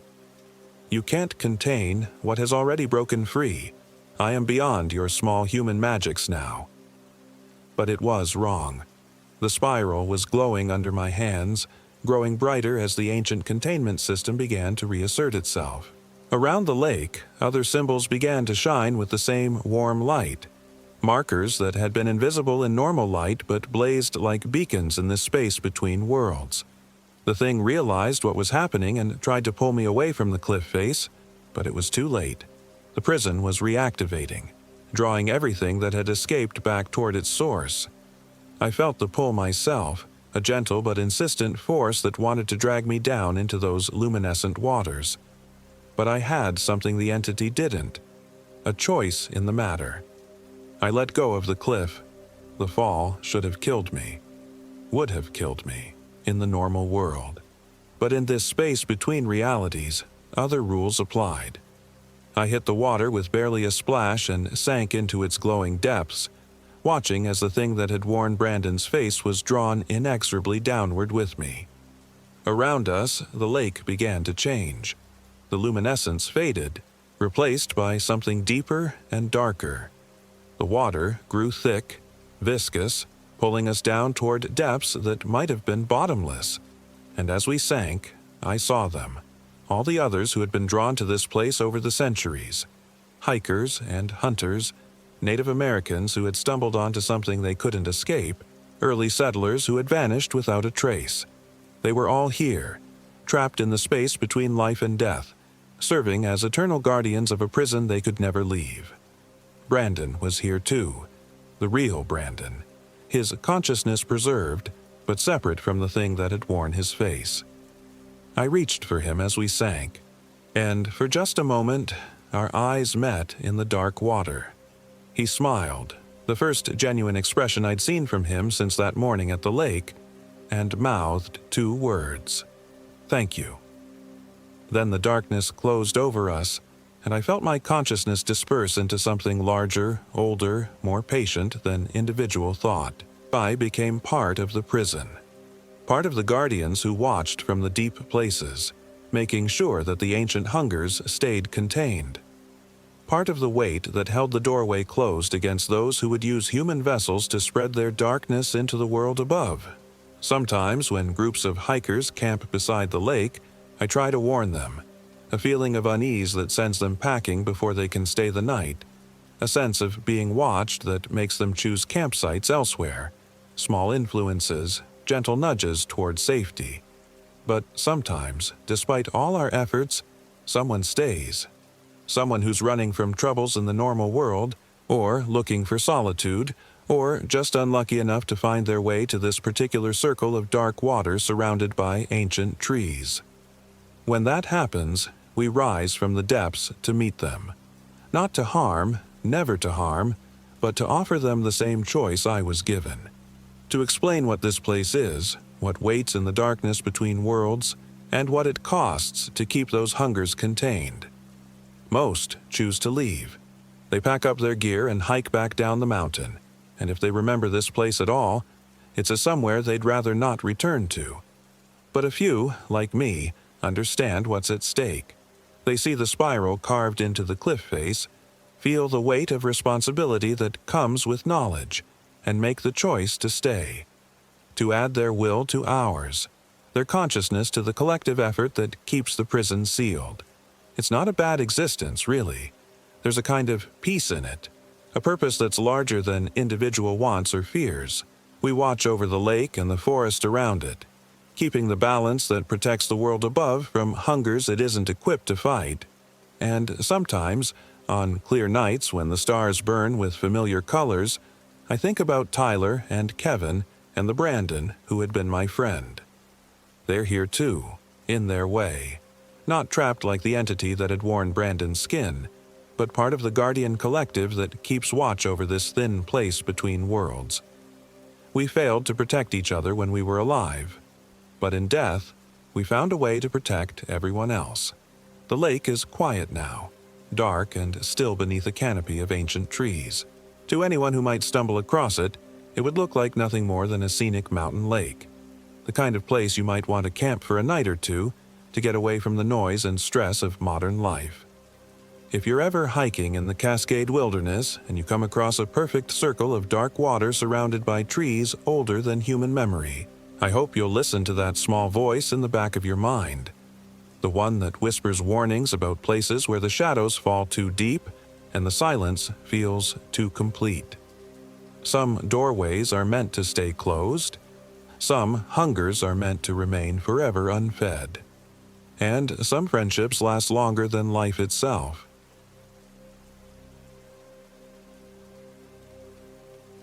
My name is Michael Williams, and I am 34 years old. This happened in the Cascade Wilderness of Oregon, near Three Sisters Peaks, during what was supposed to be a simple 3-day backpacking trip with my girlfriend Sarah Rodriguez. Sarah had been planning this trip for months. She was one of those people who lived for the outdoors, always talking about getting away from the city, about finding herself in nature, about how the wilderness was the only place she felt truly alive. I wasn't much of a hiker, but I loved Sarah. So when she suggested we spend our anniversary weekend camping in the remote backcountry near Obsidian Falls, I agreed. We drove up Highway 242 on a Friday afternoon in late September, the aspens already turning gold against the volcanic peaks. Sarah chattered excitedly about the trail map spread across her lap, pointing out landmarks I couldn't pronounce. Linton Meadows, Sunshine Shelter, Collier Cone. The plan was simple. Hike in 5 miles to a secluded campsite near White Branch Creek, spend 2 nights under the stars, and hike out on Monday morning. The trailhead parking lot was nearly empty when we arrived at 4 p.m. Just one other car, a rusted pickup truck with Oregon plates and a bumper sticker that read, "If you're not living on the edge, you're taking up too much space." Sarah made a joke about weekend warriors, but something about the truck bothered me. It looked like it had been sitting there for weeks, covered in a fine layer of volcanic dust. We shouldered our packs and started up the trail. Sarah had insisted on bringing her grandfather's old canvas tent and vintage camping gear. She said it would be more authentic than modern equipment. I carried the heavier pack, loaded with our food, water, and sleeping bags. The first 2 miles were easy, winding through old-growth Douglas fir and hemlock, the trail well-maintained and clearly marked. But as we climbed higher, the forest began to change. The trees grew more sparse and twisted, their branches reaching out like gnarled fingers. The usual forest sounds, birds calling, squirrels chattering, the rustle of small animals in the underbrush, gradually faded until we were walking in an oppressive silence broken only by our footsteps and labored breathing. "It's so quiet," Sarah whispered, and I noticed she had unconsciously moved closer to me on the trail. "Probably just the elevation," I said, but I felt it too, and wrongness in the air, like the moment before a thunderstorm when the pressure drops and every animal in the forest goes still. Around mile 3, we encountered our first real obstacle. The trail simply ended. One moment we were following a clear path marked with occasional blazes on the trees, and the next we were standing in a small clearing with no visible continuation. Sarah pulled out her map and compass, frowning. "This doesn't make sense," she muttered, rotating the map this way and that. According to this, the trail should continue straight north for another 2 miles before branching toward White Branch Creek. I looked around the clearing. The tree line formed an almost perfect circle, with gaps between the trunks leading off in several directions. None of them looked like a maintained trail. Maybe we missed a turn. Sarah shook her head. "No, I've been watching the blazes. This is definitely the right trail." She pulled out her phone and GPS unit, but both showed nothing but error messages. "That's weird." I had full signal at the trailhead. We spent 20 minutes exploring the clearing, looking for any sign of the trail's continuation. It was Sarah who found the first strange thing, a small cairn of rocks hidden behind a massive cedar tree. The stones were arranged in a perfect spiral, with what looked like animal bones scattered around the base. "Hunter's marker, maybe," I suggested. But even as I said it, I knew it wasn't true. The bones were too small, too white, and arranged in patterns that made my stomach turn. Something about the spiral of stones reminded me of things I'd seen in childhood nightmares. "We should go back," I said. But Sarah was already examining her GPS again, and suddenly it flickered to life. "Look, it's working again, and according to this, there's a trail just 100 yards northeast of here." She was right. Following the GPS coordinates, we found a narrow path winding between the trees. But this trail was different from the one we'd been following. Rougher, less maintained, with strange symbols carved into the bark of trees at irregular intervals. The symbols looked old, worn smooth by weather and time, but I couldn't shake the feeling that they were warnings. The new trail led us deeper into the wilderness, climbing steadily through increasingly dense forest. The trees grew so thick overhead that even in the late afternoon, we were walking in twilight. Our flashlights seemed dimmer than they should have been, their beams struggling to penetrate the gloom. By 7 p.m., we were both exhausted and completely lost. Sarah's GPS had died again, this time permanently, the screen showing nothing but static. We'd been hiking for 5 hours with only brief rest stops, and the trail, if it could still be called a trail, had become little more than a game path threading between massive fallen logs and tangles of undergrowth. "We need to stop for the night," I said, trying to keep the worry out of my voice. "Find a clearing and set up camp." Sarah nodded, though I could see the anxiety in her eyes. This wasn't the romantic wilderness getaway she'd planned. We were lost, our equipment was malfunctioning, and the forest around us felt increasingly hostile. We found a small clearing just as full darkness fell. It wasn't ideal. The ground was uneven and covered with a thick layer of damp pine needles, but it was the first open space we'd seen in hours. As I unpacked our gear, Sarah tried to get a fire started, but the wood seemed reluctant to catch. Even with her experienced fire-building skills and plenty of kindling, the flames kept dying out, leaving us with nothing but wisps of acrid smoke. "The wood must be too damp," she said, but her voice lacked conviction. The night air was dry, and the wood we'd gathered felt seasoned and ready to burn. On her 5th attempt, the fire finally caught, but it burned wrong. Instead of the usual yellow-orange flames, it flickered blue and green, casting strange shadows that seemed to move independently of the fire itself. The smoke rising from it had an odd smell, not the clean scent of burning pine, but something sour and organic like rotting meat. "Maybe it's the local wood," I said, though I'd never heard of any tree that burned those colors. "Different species, different minerals in the soil." Sarah nodded, but she kept glancing at the fire with unease. We ate a quick dinner of trail mix and energy bars. Neither of us had much appetite, and prepared for bed. Sarah's grandfather's tent was a pain to set up in the dark, with guy lines that seemed to tangle themselves and stakes that bent when we tried to drive them into the hard ground. Finally, around 10 p.m., we crawled into our sleeping bags. The tent felt smaller than it should have, more cramped and confining.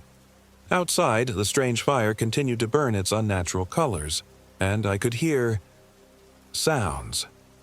Not the normal sounds of a forest at night. No owls hooting, no insects chirping, no small animals rustling through the underbrush. Instead, there were other noises. Distant sounds that might have been voices, or wind through the trees, or something else entirely. I was just drifting off to sleep when Sarah grabbed my arm.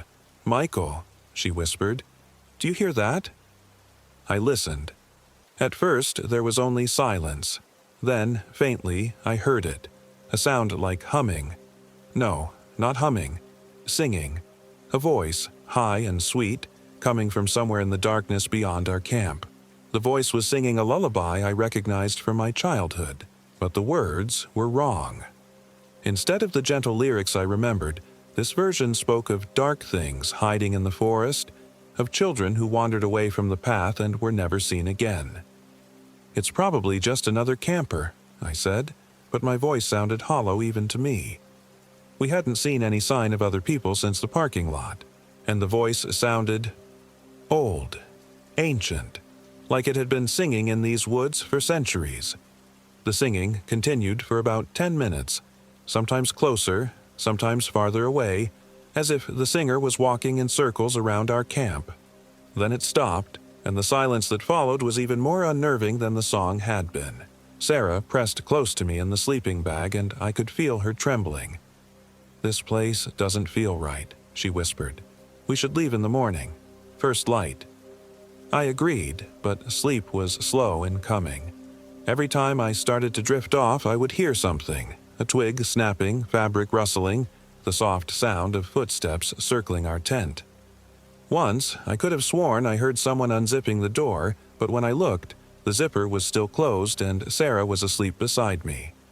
I must have finally dozed off, because the next thing I knew, I was being woken by Sarah shaking me urgently. "Michael, wake up! Something's wrong!" I sat up, disoriented. Gray morning light was filtering through the tent walls, and I could hear Sarah moving around outside, her voice tight with panic. "What is it?" I called, struggling out of my sleeping bag. "Just come out here, please." I unzipped the tent and stepped outside. The first thing I noticed was the fire. It was still burning, but it was burning wrong again. The flames now a deep purple color that seemed to absorb light rather than produce it. The wood in the fire pit looked fresh, as if someone had been feeding it all night. But that wasn't what had frightened Sarah. Our backpacks were gone. Both of them, along with all our food, water, and extra clothing. The area where we'd left them was empty except for a perfect circle of stones arranged in the same spiral pattern we'd seen at the clearing where the trail had ended.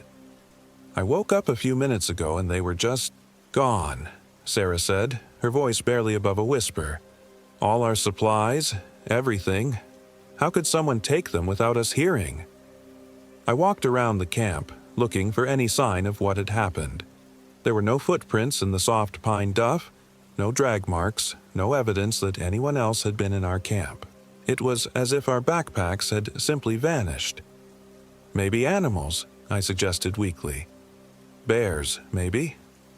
But even as I said it, I knew it wasn't true. Bears would have torn the packs apart, scattered the contents, left clear evidence of their presence. This was something else entirely. Sarah was near tears. All our water, all our food. The car keys were in my pack. How are we supposed to get out of here? I took her hand, trying to project calm I didn't feel. "We'll figure it out. We know roughly which direction we came from. We can follow our own trail back to the main path." But when we looked for our trail from the night before, we found another impossible thing. There was no trail. The forest around our clearing was dense and unbroken, with no sign that anyone had ever passed through it. The trees grew so close together in places that I couldn't see how we could have walked between them, even single file. Sarah's breathing was becoming rapid and shallow. "This isn't possible. We hiked for hours to get here. There has to be a trail." I pulled out my phone, hoping against hope that we might have a signal, but the screen was black, completely dead, even though I'd charged it fully before we left. When I tried to turn it on, nothing happened. "My phone's dead too," Sarah said, "and my watch stopped working. It stuck at 11:47. I looked at my own watch. It showed the same time, 11:47. The hands weren't moving.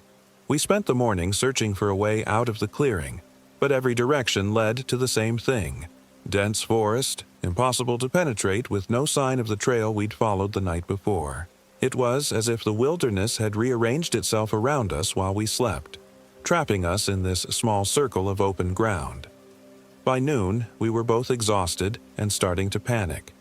We had no food, no water, and no clear way to get back to our car. The sun, when we could see it through the canopy, seemed to be moving wrong. too slow or too fast, or sometimes not at all. "We need to pick a direction and stick with it," I said. "Even if there's no clear trail, we can push through the forest. Eventually, we'll hit the main trail or a road or something." Sarah nodded, but I could see the fear in her eyes. This place was affecting both of us in ways I couldn't explain. I felt disoriented, like I was in a dream where the rules of reality didn't quite apply. Time seemed elastic, stretching and compressing in ways that made my head ache. We chose what I thought was east, based on where the sun had been earlier, and began pushing through the undergrowth. The forest was even denser than it had appeared from the clearing, with branches that seemed to reach out and grab at our clothes, roots that tried to trip us, and thorns that left long scratches on our arms and faces. After what felt like hours of struggle, we found ourselves back in the clearing. Not a similar clearing, the same clearing. I could see the cold remains of our purple fire, the spiral of stones where our backpacks had been, the collapsed tent we'd abandoned in our search for an exit. "That's impossible," Sarah breathed. We walked in a straight line. "I was watching the sun the whole time." I looked up at the sky, but the sun was nowhere to be seen. The light filtering through the canopy had no apparent source, no direction. It was as if the forest itself was glowing with its own dim radiance. We tried again, this time marking trees as we went to make sure we weren't walking in circles. But the result was the same. No matter which direction we went, no matter how carefully we navigated, we always ended up back in the clearing. By the third attempt, Sarah was crying openly. "We're trapped," she sobbed. "Something's keeping us here." I wanted to comfort her, to tell her that there had to be a logical explanation. But I was starting to believe she was right. This wasn't natural. This wasn't normal. Something about this place was wrong on a fundamental level.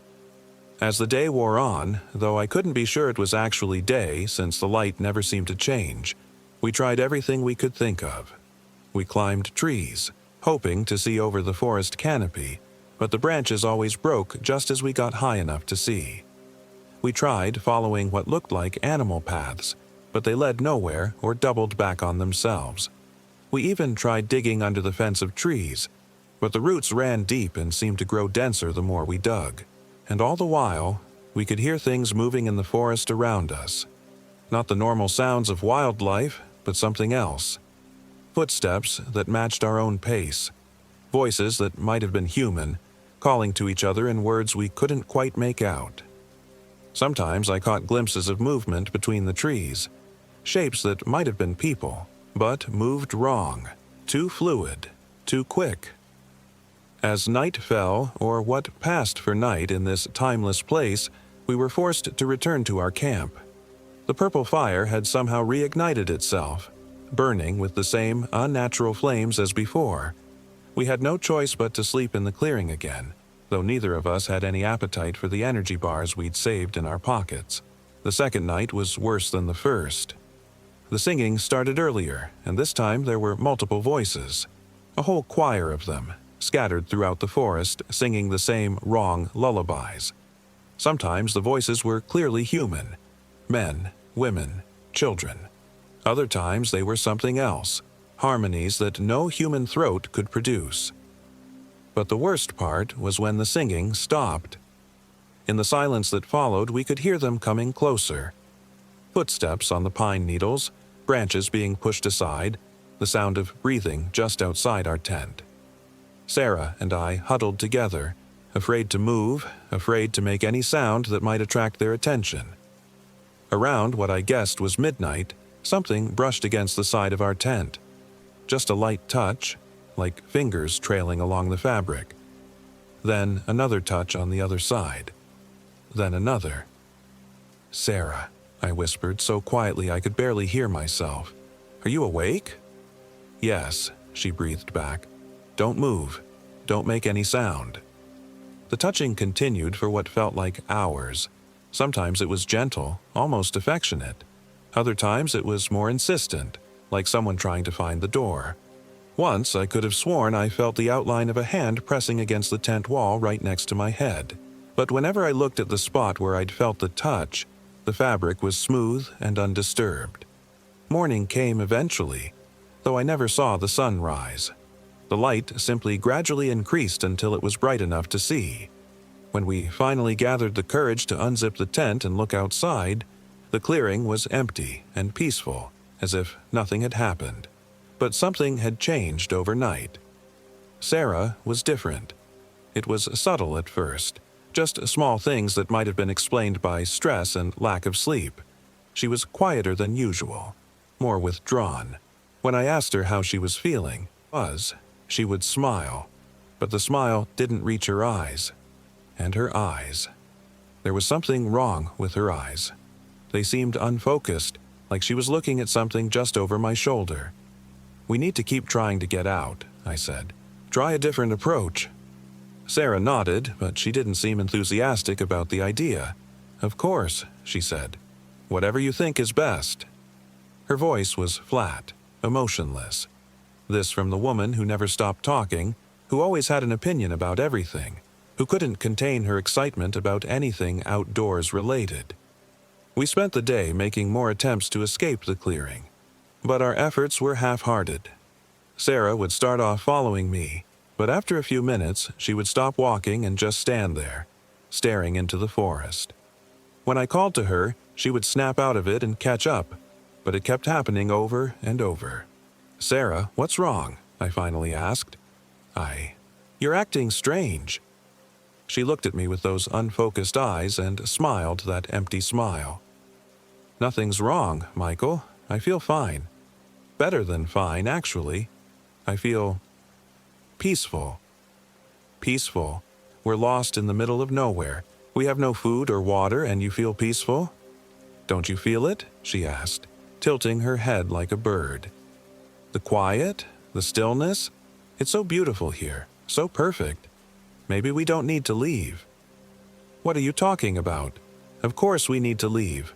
We'll die out here if we don't find our way back to the car." But Sarah just shrugged and walked away, back toward the clearing. I followed, increasingly worried about her mental state. The stress of our situation was clearly affecting her more than I'd realized.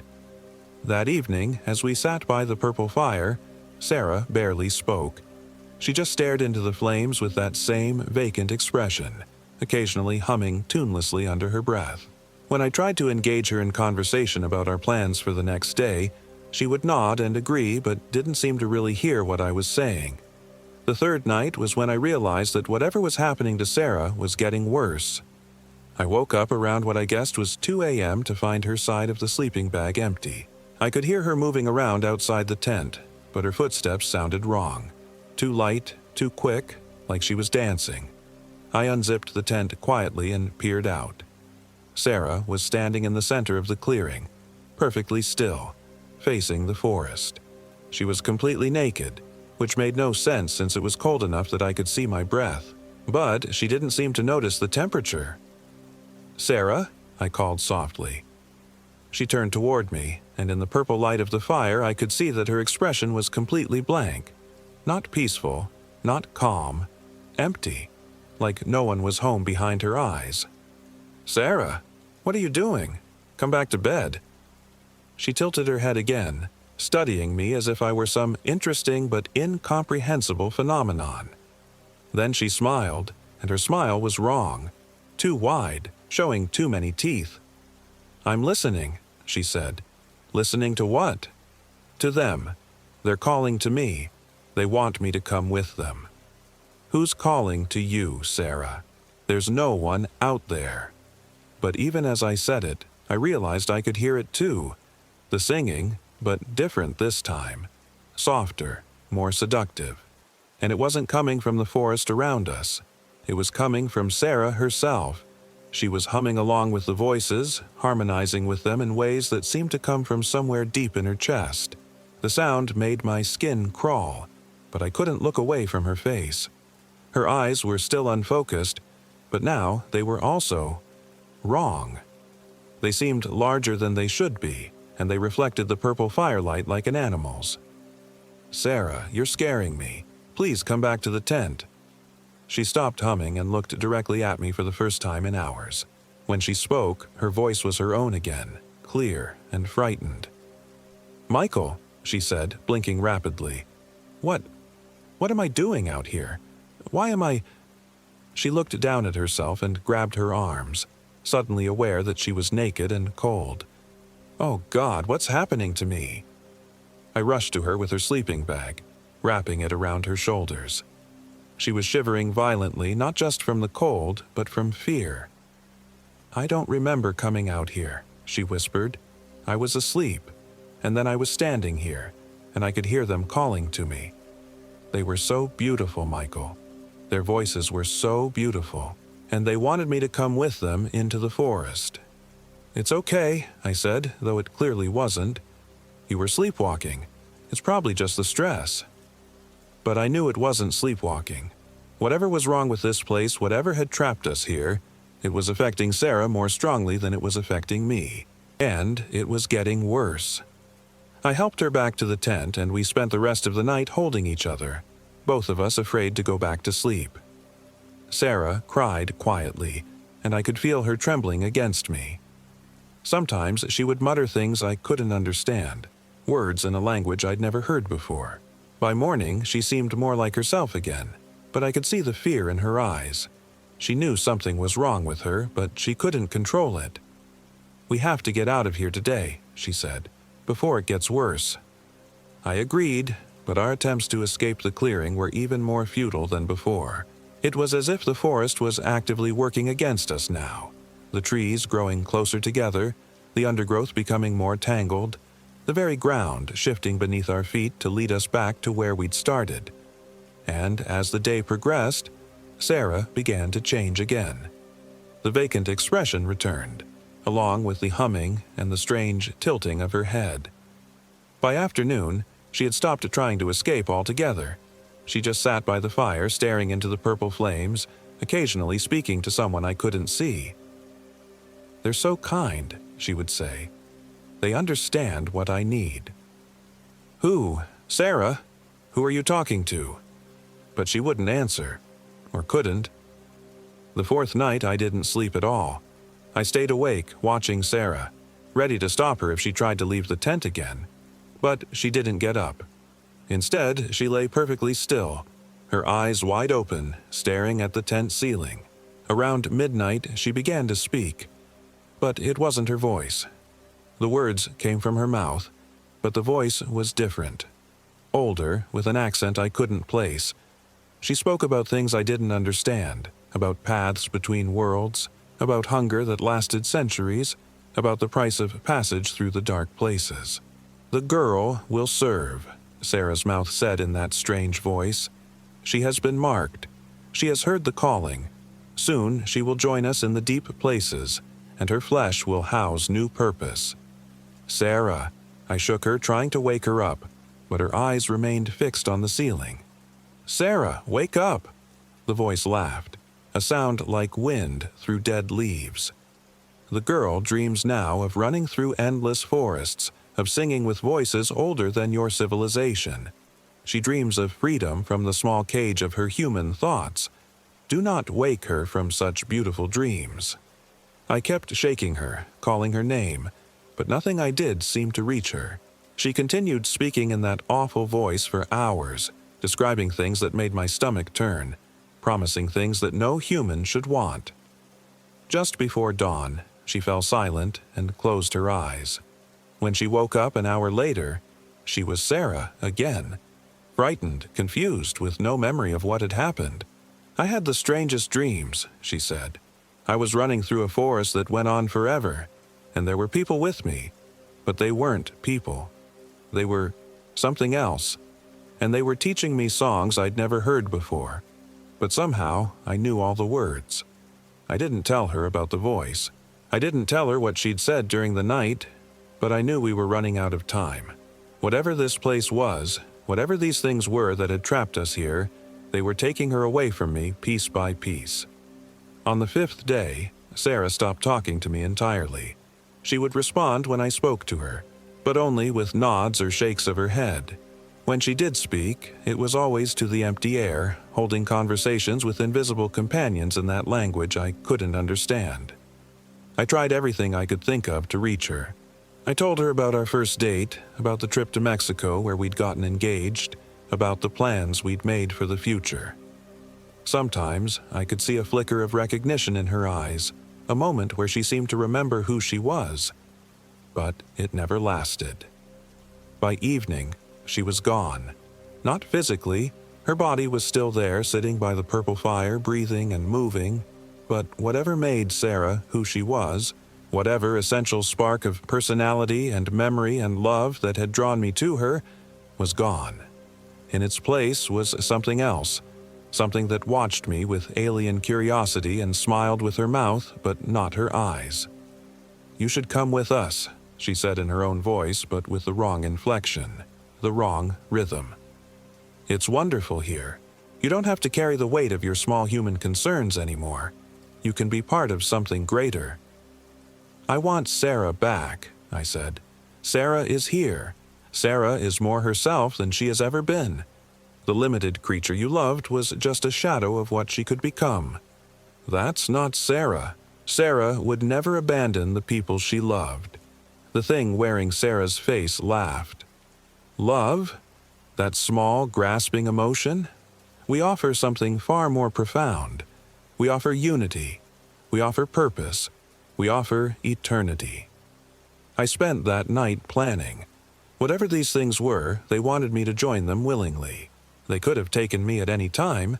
They'd proven that when they'd made our backpacks disappear, when they'd trapped us in this impossible clearing.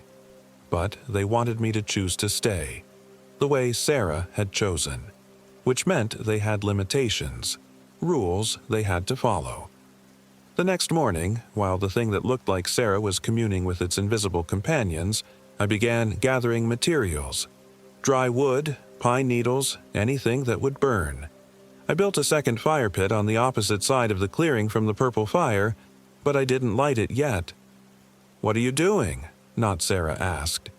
"Making camp more comfortable," I said, "since it looks like we're going to be here a while." It, smiled and went back to its conversations with the air. That evening, as the purple fire burned its unnatural flames, I lit my fire with matches I'd saved in my pocket. Real fire, burning real colors, casting honest shadows that moved with the flames instead of having a life of their own. The effect was immediate. "Not," Sarah hissed and moved away from my fire, pressing herself against the far edge of the clearing. The singing in the forest stopped abruptly, replaced by angry whispers and the sound of things moving rapidly away through the trees. "You don't understand what you're doing," Not Sarah said, and for the first time since the change, she sounded genuinely upset. "You're disrupting something ancient, something important." "Good," I said. "I want to disrupt it. I want Sarah back. Sarah is gone. Sarah chose to be gone. You can't fight what she became."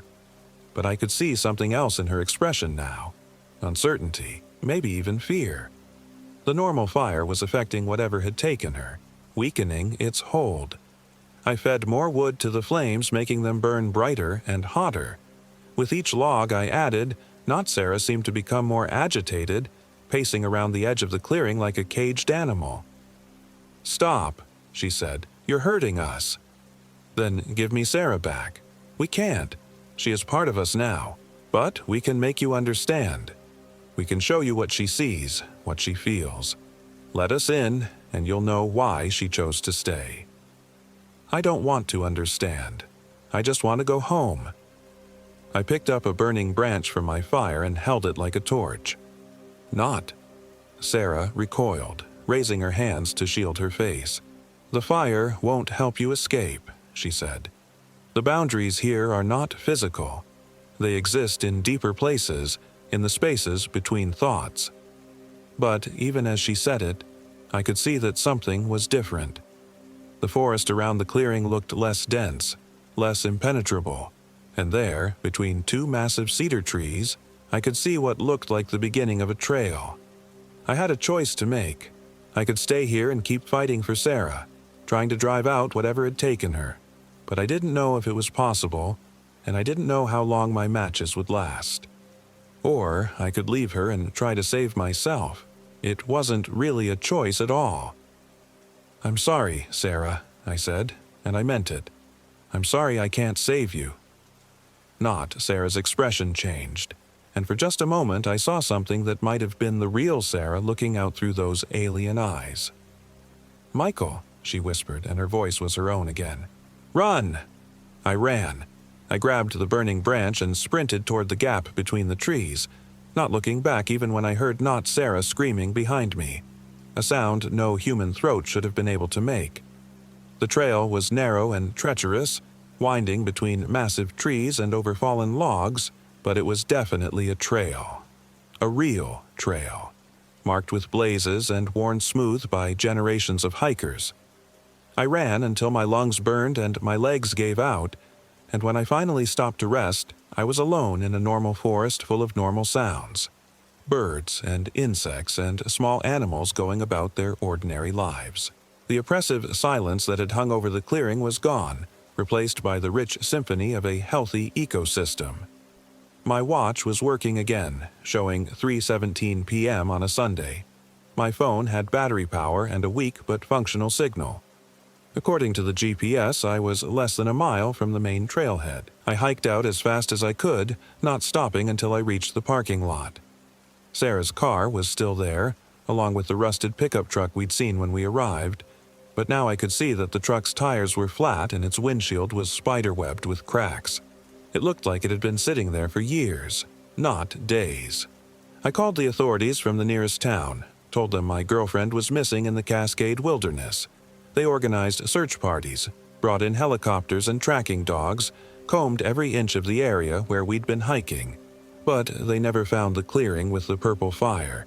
They never found any trace of Sarah Rodriguez. The official report concluded that she had become lost and disoriented in the wilderness, possibly falling into one of the many deep ravines that cut through the area. Her body was never recovered. I know better. Sarah isn't dead. She's still out there, in that impossible clearing that exists in the spaces between the mapped world. She's part of something now that I can't understand and don't want to understand. Sometimes, late at night, I think I can hear her singing. Not the Sarah I loved, but the thing she became, calling to other lost hikers with her beautiful, terrible voice. I moved away from Oregon after that. Got a job in a city far from any wilderness areas, surrounded myself with concrete and steel and the constant noise of traffic. But I still dream about that clearing sometimes, about the purple fire and the singing in the forest. And in those dreams, I can see Sarah as she is now. Not quite human anymore, but not entirely something else either. She's waiting there in that timeless place, along with all the others who heard the calling and chose to stay. The authorities found records of other missing hikers in that area, going back decades. People who went into the Cascade Wilderness and never came out. The pattern was always the same. Experienced hikers who knew the trails well, disappearing without a trace, their bodies never found. I think about them sometimes, all those missing people. I wonder if they're all there in that clearing, or if there are other places like it scattered throughout the deep wilderness. I wonder if they remember who they used to be, or if they're happy with what they've become. I tell myself I made the right choice. I tell myself there was nothing I could have done to save Sarah, that she was already gone by the time I realized what was happening. I tell myself I'm lucky to have escaped. Me too. But I know the truth. I left the woman I loved in that place of singing and purple fire, and I'll carry that guilt for the rest of my life. Part of me wonders if I should have stayed, if I should have let them take me too.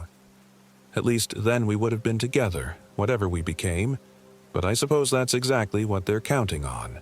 That's how they get the next ones, and the ones after that. They leave survivors like me to tell stories like this, stories that sound just crazy enough that most people won't believe them.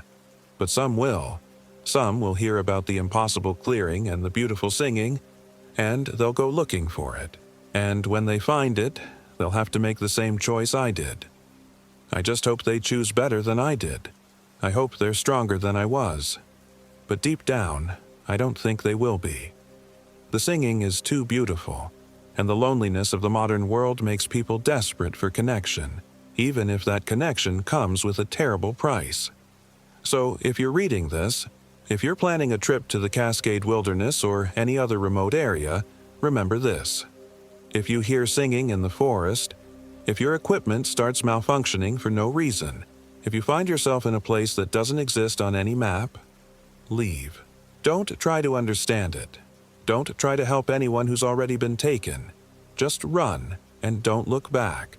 Because once you start listening to those voices, once you start to hear the beauty in their song, you'll never want to leave. And by the time you realize what you've lost, it'll be too late to get it back. I learned that lesson the hard way. Sarah never did.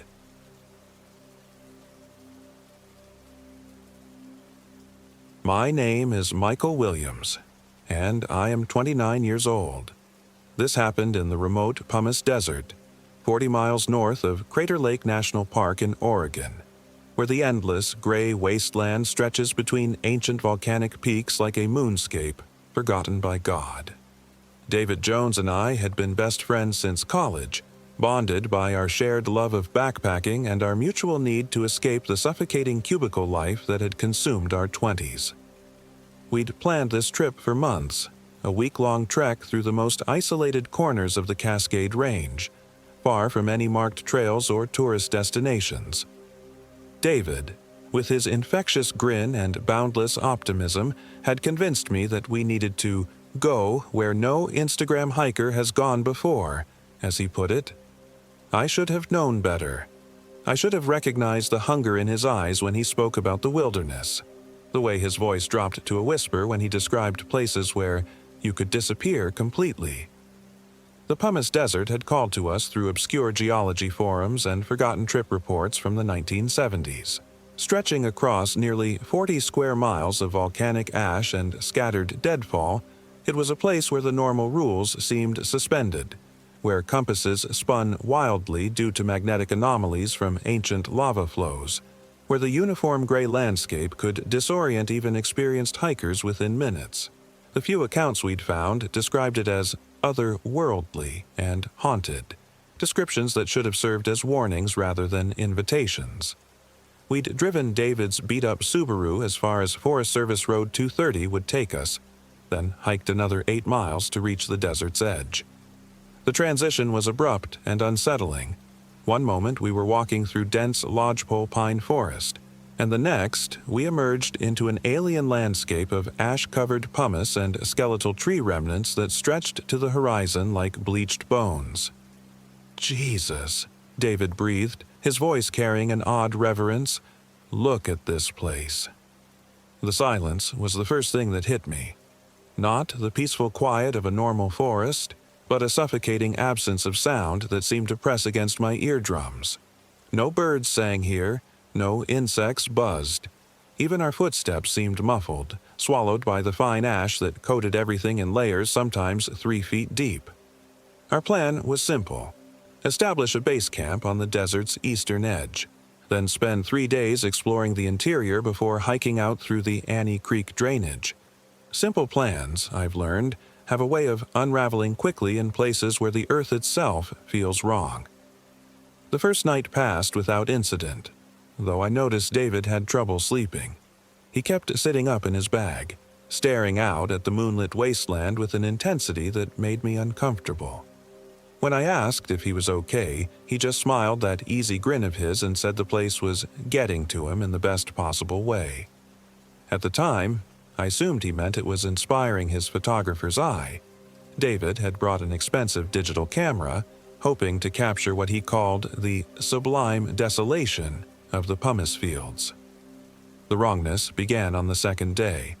We'd hiked perhaps 5 miles into the desert, following what might have been an old wildlife trail through the ash, when David's GPS unit simply died. Not the battery, the entire device went black, its screen remaining stubbornly dark even after we replaced the batteries with fresh ones. My phone, which had been struggling to maintain even a single bar of signal, lost service completely. More disturbing was David's compass, which had begun spinning slowly but continuously, never settling on any direction for more than a few seconds. "Magnetic interference," David said, but his voice carried a forced casualness that didn't match the excitement I saw building in his eyes. The geology here must be really unique. I suggested we turn back, use our backup compass to navigate to camp, but David was already moving deeper into the wasteland. His camera clicked constantly as he photographed the increasingly bizarre landscape around us. Pumice formations that looked almost organic, ash patterns that seemed to shift when you weren't looking directly at them, and the growing number of trees that stood perfectly upright despite being long dead. Their bark stripped away to reveal wood, so black it seemed to absorb light. The ash began to change color as we walked, shifting from gray to a reddish-brown that reminded me uncomfortably of dried blood. When I pointed this out to David, he laughed, a sound that seemed too loud in the oppressive silence, and said it was probably iron oxide from the volcanic activity. But when I knelt to examine the ash more closely, I noticed it had a smell. Faint, but unmistakable. The sweet, cloying odor of decay. By late afternoon, I'd lost all sense of direction. The landscape around us had become a maze of identical ash dunes and dead trees, with no landmarks to guide us home. Worse, I was beginning to feel watched. It started as a prickling sensation between my shoulder blades, then grew into a constant awareness of eyes tracking our movement. But whenever I turned to scan our surroundings, I saw nothing but endless gray wasteland stretching in all directions. David seemed oblivious to my growing unease. If anything, he appeared more energized with each passing hour, his usual hiking pace accelerating to something that forced me to jog to keep up. He'd stopped talking entirely, communicating only through gestures when I called his name, and the expression on his face had changed. Where before I'd seen David's familiar enthusiasm, now there was something harder, more focused, hungry. When the sun began to set, painting the ash fields in shades of orange and red that looked disturbingly like flame, I insisted we make camp. David reluctantly agreed, but I noticed he kept glancing toward the west, where the deepest part of the Pumice Desert lay shrouded in gathering darkness. We managed to get a fire started, though the flames burned with an odd blue-green tinge that neither of us could explain. The warmth was welcome. Despite being August, the temperature dropped rapidly once the sun disappeared, and a wind had begun to blow across the wasteland, carrying with it sounds that might have been voices calling from very far away. David sat across the fire from me, his face partially hidden in shadow, and for the first time since we'd known each other, I felt uncomfortable in his presence. Something about his posture was wrong, too rigid, too alert, like a predator waiting for the right moment to strike. When he finally spoke, his voice sounded different, hoarser, older. "Do you hear them?" he asked, his eyes reflecting the firelight in a way that made my skin crawl. "Hear what?" "The voices. They've been calling all day." I listened carefully, focusing on the wind's whisper across the ash, but heard nothing that sounded like human speech. "It's just the wind, David. This place is getting to you." He smiled then, and I saw that his teeth seemed longer than I remembered, more pointed. "Getting to me? No, Michael. I think I'm finally getting to it." I tried to sleep that night, but rest proved impossible. The wind never stopped, carrying with it a constant stream of sounds that my brain kept trying to interpret as words, as screams, as laughter. Worse was the way our fire kept changing. The flames would suddenly flare higher, casting dancing shadows that looked almost like human figures, then die down to glowing embers that provided no warmth at all. And David wasn't sleeping either. I could see him through my partially unzipped bag, sitting upright and staring out into the darkness with an intensity that frightened me. Occasionally, I thought I heard him whispering, but when I strained to make out the words, they sounded like no language I'd ever heard. Harsh, guttural syllables that seemed to come from deep in his throat. Dawn brought no relief. If anything, the wrongness that had been building since we entered the desert seemed to intensify with the light. The ash around our camp had changed again, now showing dark patterns that looked disturbingly like handprints and footprints, though neither of us had walked in those areas. Our water tasted metallic and bitter, despite coming from sealed bottles. Most unsettling of all, David's reflection in the water seemed delayed by several seconds, moving just slightly out of sync with his actual movements. When I suggested we head back to our base camp, David's reaction was immediate and violent. His face contorted with rage, his hands clenching into fists, and for a moment I thought he might actually attack me. Instead, he took several deep breaths and forced his expression back to something resembling normal. "We can't leave yet," he said, his voice carrying an undertone of desperation. "Not when we're so close." Close to what? But he'd already turned away, shouldering his pack with movements that seemed too quick, too fluid. As I watched him walk into the desert, I noticed his shadow fell in the wrong direction. Not away from the rising sun, but toward it, as if some other light source was casting it from behind him. I had a choice then.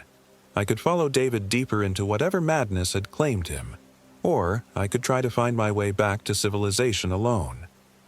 Looking back, I realized that neither option would have saved me, but at the time, abandoning my best friend seemed impossible. So I followed, my unease growing with every step. The third day in the Pumice Desert was when David disappeared.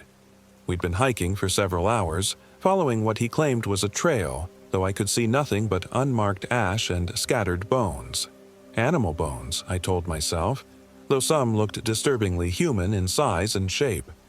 David had been acting increasingly strange, stopping periodically to cock his head as if listening to sounds I couldn't hear, then suddenly changing direction without explanation. Around midday, he announced he needed to investigate something and would be back in an hour.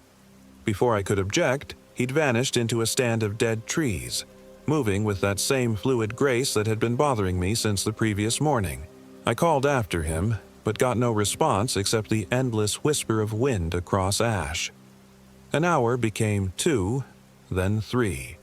The sun reached its zenith and began its descent toward the western peaks, and still there was no sign of David. I tried following his tracks, but the ash showed no clear footprints, just disturbed areas that could have been made by anything. Worse, I was beginning to hear sounds from the direction he'd gone, wet tearing noises like someone pulling apart raw meat, and occasional grunts that didn't sound quite human. When David finally returned, just as the sun was setting, I knew immediately that something was wrong. He walked out of the dead trees with that same fluid movement, but his clothes were torn and stained with what looked like blood. His face was pale, almost gray, and when he smiled at me, I saw that his teeth were definitely longer and sharper than they'd been that morning. "Sorry I'm late," he said, his voice carrying that new hoarseness. "Found something interesting."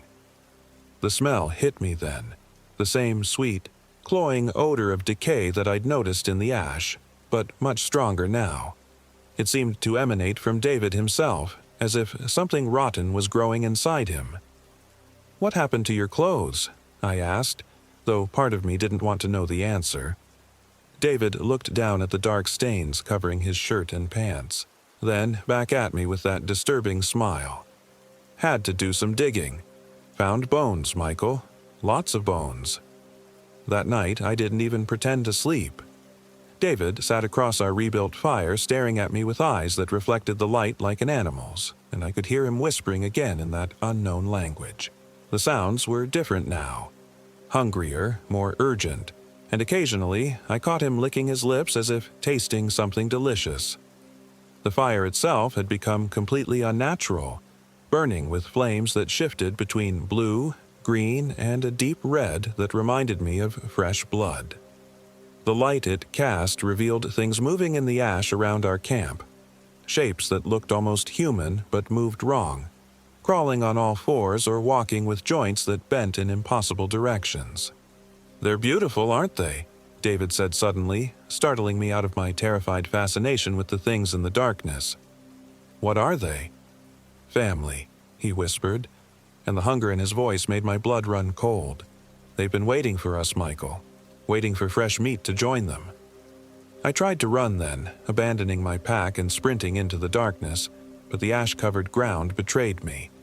I made it perhaps 50 yards before my foot caught in what I thought was a hidden rock, sending me tumbling face first into the fine pumice. When I pushed myself up, spitting ash and trying to clear my vision, I felt around for whatever had tripped me. My hand closed around something smooth and curved. A human skull, bleached white and partially buried in the ash. As my eyes adjusted to the dim starlight, I realized the ground around me was littered with bones, hundreds of them, maybe thousands, scattered across the wasteland like discarded toys.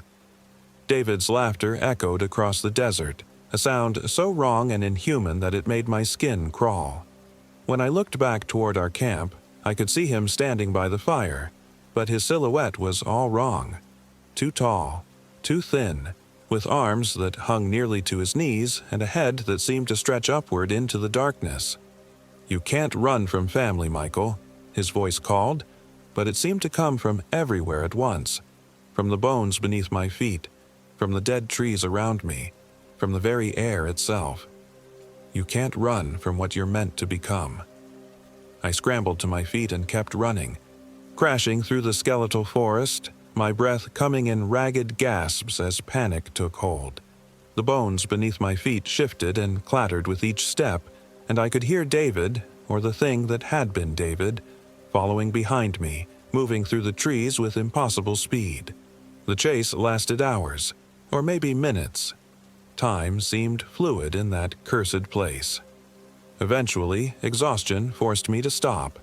I collapsed behind a massive dead tree, its trunk easily 6 feet in diameter, and tried to quiet my breathing enough to listen for pursuit.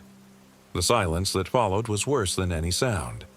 It pressed against my eardrums like cotton, broken only by the wind's constant whisper and the occasional crack of settling bones. I waited, every muscle tensed for flight, but David didn't appear. As dawn approached, painting the ash fields in shades of red that looked like dried blood, I began to make my way back toward what I hoped was the direction of our base camp. The landscape looked different in the morning light. Older somehow, more alien. The bones that littered the ground weren't random animal remains as I'd tried to convince myself.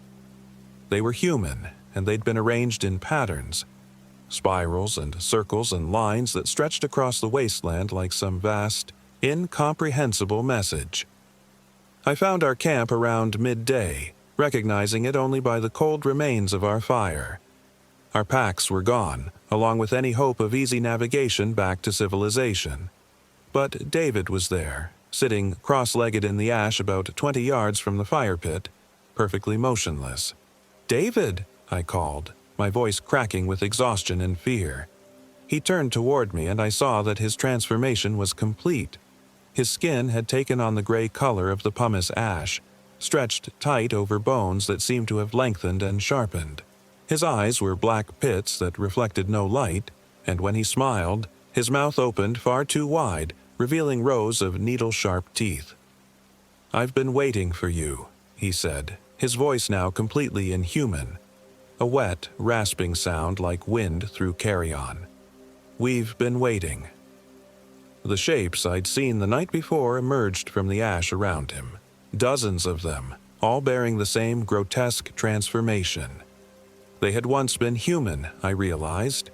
Hikers and hunters and explorers who had ventured too deep into the pumice desert and been claimed by whatever ancient hunger dwelt there. The thing that had been David stood up, its movements fluid and predatory, and I saw that its hands had become claws, its fingernails grown into curved talons perfect for tearing flesh. "You're going to join us, Michael. You're going to feed with us." I ran again, but this time there was nowhere to go. They surrounded me within minutes, their movements coordinated like a pack of wolves. When they brought me down, their claws tearing through my clothes and into my skin, I felt the change beginning. A cold fire that spread through my veins, transforming everything it touched. The hunger came first, overwhelming and all-consuming. Then the physical changes, my bones lengthening, my skin hardening, my teeth growing sharp and predatory. But the worst part was the mental transformation, the gradual erosion of everything that had made me human, replaced by an endless, gnawing need to hunt and feed. I tried to fight it, clinging to memories of my life before the desert, but they slipped away like water through my fingers. Names, faces, emotions, all fading into irrelevance as the hunger grew stronger. Only David remained clear in my transformed mind, no longer my friend but my brother in this new existence. The thing I became still wears my face, still remembers enough of my human life to lure others into the pumice desert. We wait in the gray wasteland, patient as the stones, calling to hikers and adventurers with voices that sound almost human in the wind. We leave just enough traces of our presence, footprints, campsites, GPS waypoints uploaded to hiking forums, to draw them deeper into our domain. Sometimes I remember being Michael Williams, remember the man who came to the desert seeking adventure and found only hunger. In those moments, I try to warn the others, to send them running back to the safety of civilization. But the hunger always wins, and the desert always feeds. We are growing stronger, more numerous. Each hiker who disappears in the Cascade Range, each missing person report filed with local authorities, adds to our pack. The authorities call it natural accidents, exposure, simple misadventure in the wilderness. They never think to look for the bones scattered like ancient prayers across the pumice fields. The desert is patient. It has waited centuries for the right conditions, the right hunger, the right willing vessels. Now it spreads, carried by those of us who venture beyond its boundaries to hunt in the green forests and populated valleys below. We wear human faces and speak human words, but underneath, we are all hunger and ash and endless need. I am writing this during one of my rare moments of clarity, when the Michael Williams part of my mind surfaces briefly before being dragged down again into the depths of inhuman appetite. If you find these words, if you've been drawn to the remote places of Oregon by stories of unexplored wilderness and sublime desolation, I beg you, turn back. Find your adventure elsewhere. Leave the pumice desert to its ancient hunger and the things that feed in the darkness between the worlds. But I know you won't listen. The hunger calls to something deep in the human spirit, something that yearns for wildness and transformation, and the terrible freedom that comes with abandoning civilization's constraints. You'll come to us, as David and I came, as all the others have come. You'll walk into the gray wasteland with your GPS and your maps and your confidence in human technology, and you'll discover what waits beneath the ash. And when you do, when the change takes hold and the hunger consumes everything you once were, you'll understand why we smile with too many teeth and why our eyes reflect light like an animal's. You'll understand why the desert never lets its children go, and why the bones in the ash are arranged in patterns that spell out welcome in a language older than human speech. You'll understand, and you'll wait with us in the gray silence, patient as the stones, hungry as the wind, calling to the next adventurer who thinks they can conquer the wilderness without being conquered in return. The pumice desert remembers everything and forgives nothing. It transforms all who enter into something that serves its ancient purpose. Come to us when you're ready to abandon your humanity. Come to us when the hunger finally calls your name. We'll be waiting in the ash and bones and endless gray silence, brothers and sisters in the feast that never ends.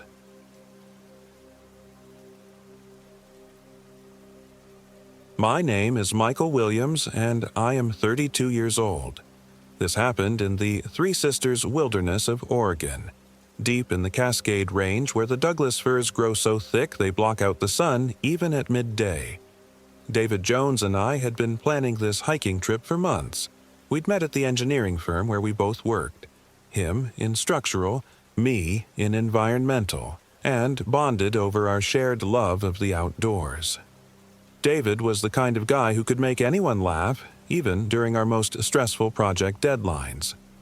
He had this infectious enthusiasm that made even mundane office meetings bearable.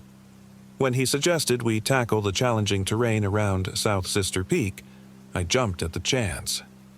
"It'll be like the old days," David had said, grinning as he spread topographical maps across my kitchen table.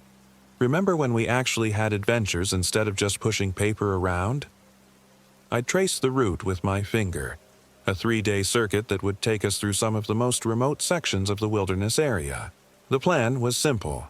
park at the Devil's Lake trailhead, hike south toward Moraine Lake, then loop back through the Obsidian Trail. Experienced hikers only, the ranger station warned. Cell service was non-existent. The nearest help was 40 miles away. Perfect.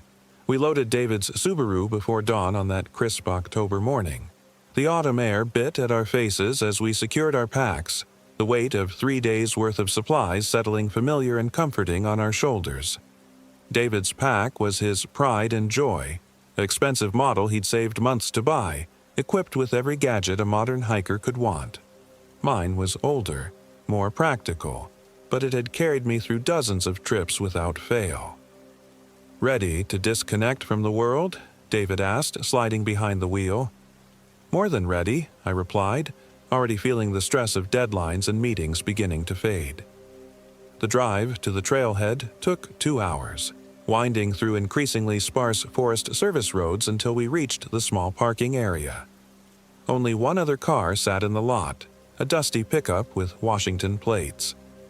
David parked, and we did our final gear check in the pale morning light. Everything seemed perfect. Too perfect, I would later think. The first day went exactly as planned.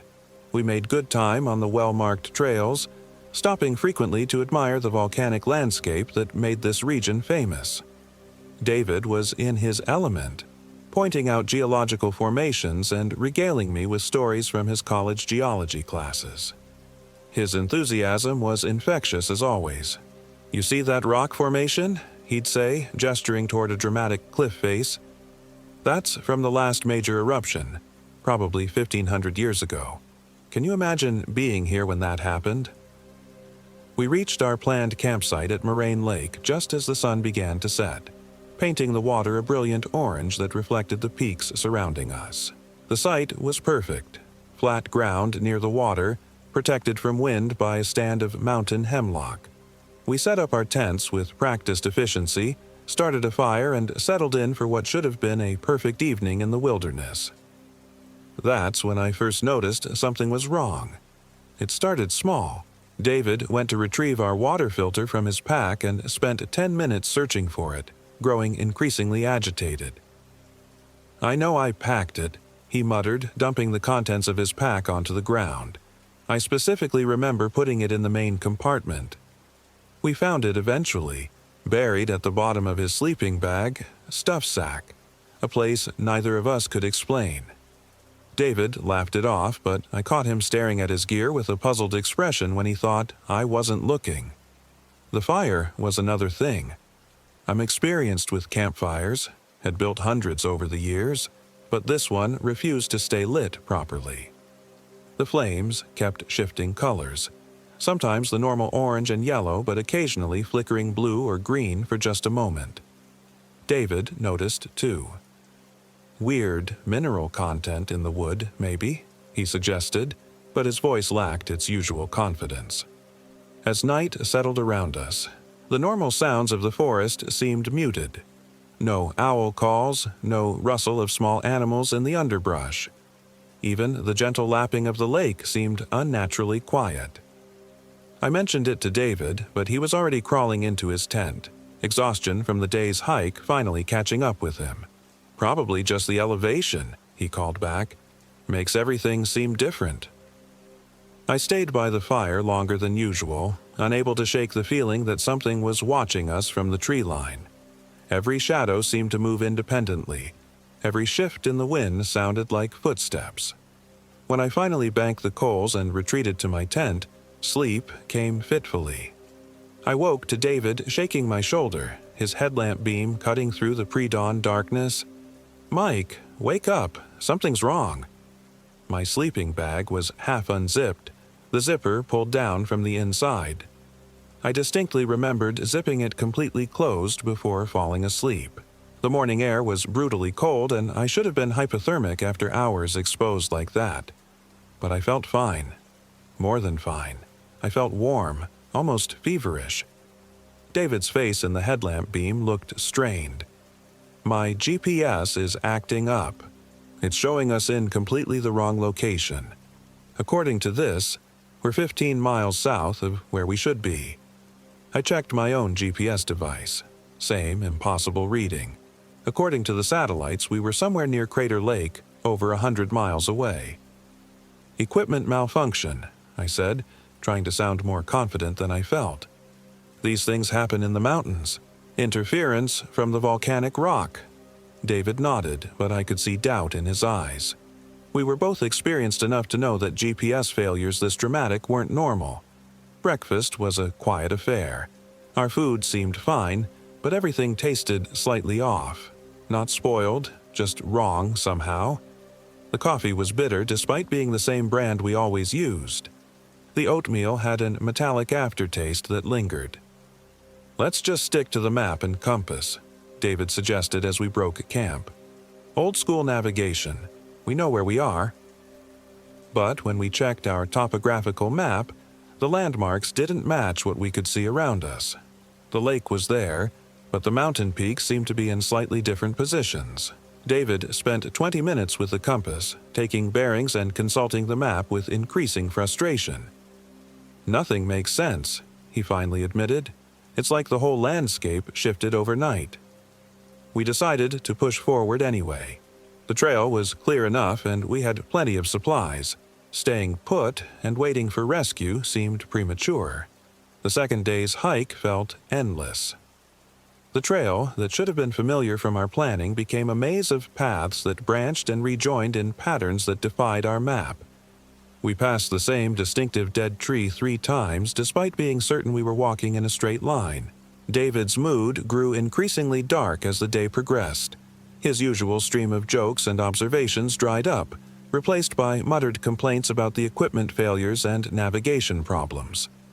When I tried to lighten the mood with stories from previous hiking trips, he barely responded. "Something's not right about this place," he said during our lunch break, staring out at the forest with an expression I'd never seen before. "Can't you feel it? Like the whole area is hungry." I almost laughed at the word choice, but something in his tone stopped me. David wasn't given to flights of fancy or supernatural thinking. If he felt something was wrong, maybe I should pay attention. That afternoon, we found the bones. They were scattered in a small clearing just off the main trail. Not animal bones, but human. Ribs, a partial skull, long bones that looked like they'd been snapped in half. Some still had strips of desiccated flesh clinging to them. "We should report this," I said, fighting back nausea. "When we get back to civilization." David was crouched next to the skull, examining it with disturbing intensity. "Look at the teeth marks," he said softly. Something was gnawing on these bones. Something with human teeth. I pulled out my camera to document the scene, but when I reviewed the photos later, they showed only empty forest floor. The bones simply didn't appear in any of the images. We made camp that evening in a state of barely controlled anxiety. Every sound from the forest made us jump. The fire seemed even more reluctant to burn than the night before, and we ended up eating a cold dinner rather than struggle with the rebellious flames. "I keep thinking about those bones," David said as we sat in the gathering darkness. "The way they were arranged. It was almost like an altar or something." I wanted to dismiss his concerns, but the same thought had occurred to me. The bones hadn't been scattered randomly by scavengers. They'd been deliberately placed in a rough circle, with the skull at the center facing north toward the peaks. "We'll be fine," I said, as much to convince myself as him. "Tomorrow we start the loop back. We'll be at the car by evening." David nodded, but his eyes kept drifting toward the tree line. "I'm going to gather some more firewood before it gets completely dark. Try to get this thing burning properly." "I'll come with you," I offered. "No, stay here. Keep an eye on the gear. I'll just be a few minutes." He disappeared into the forest with his headlamp, the beam bouncing between the trees as he searched for dry wood.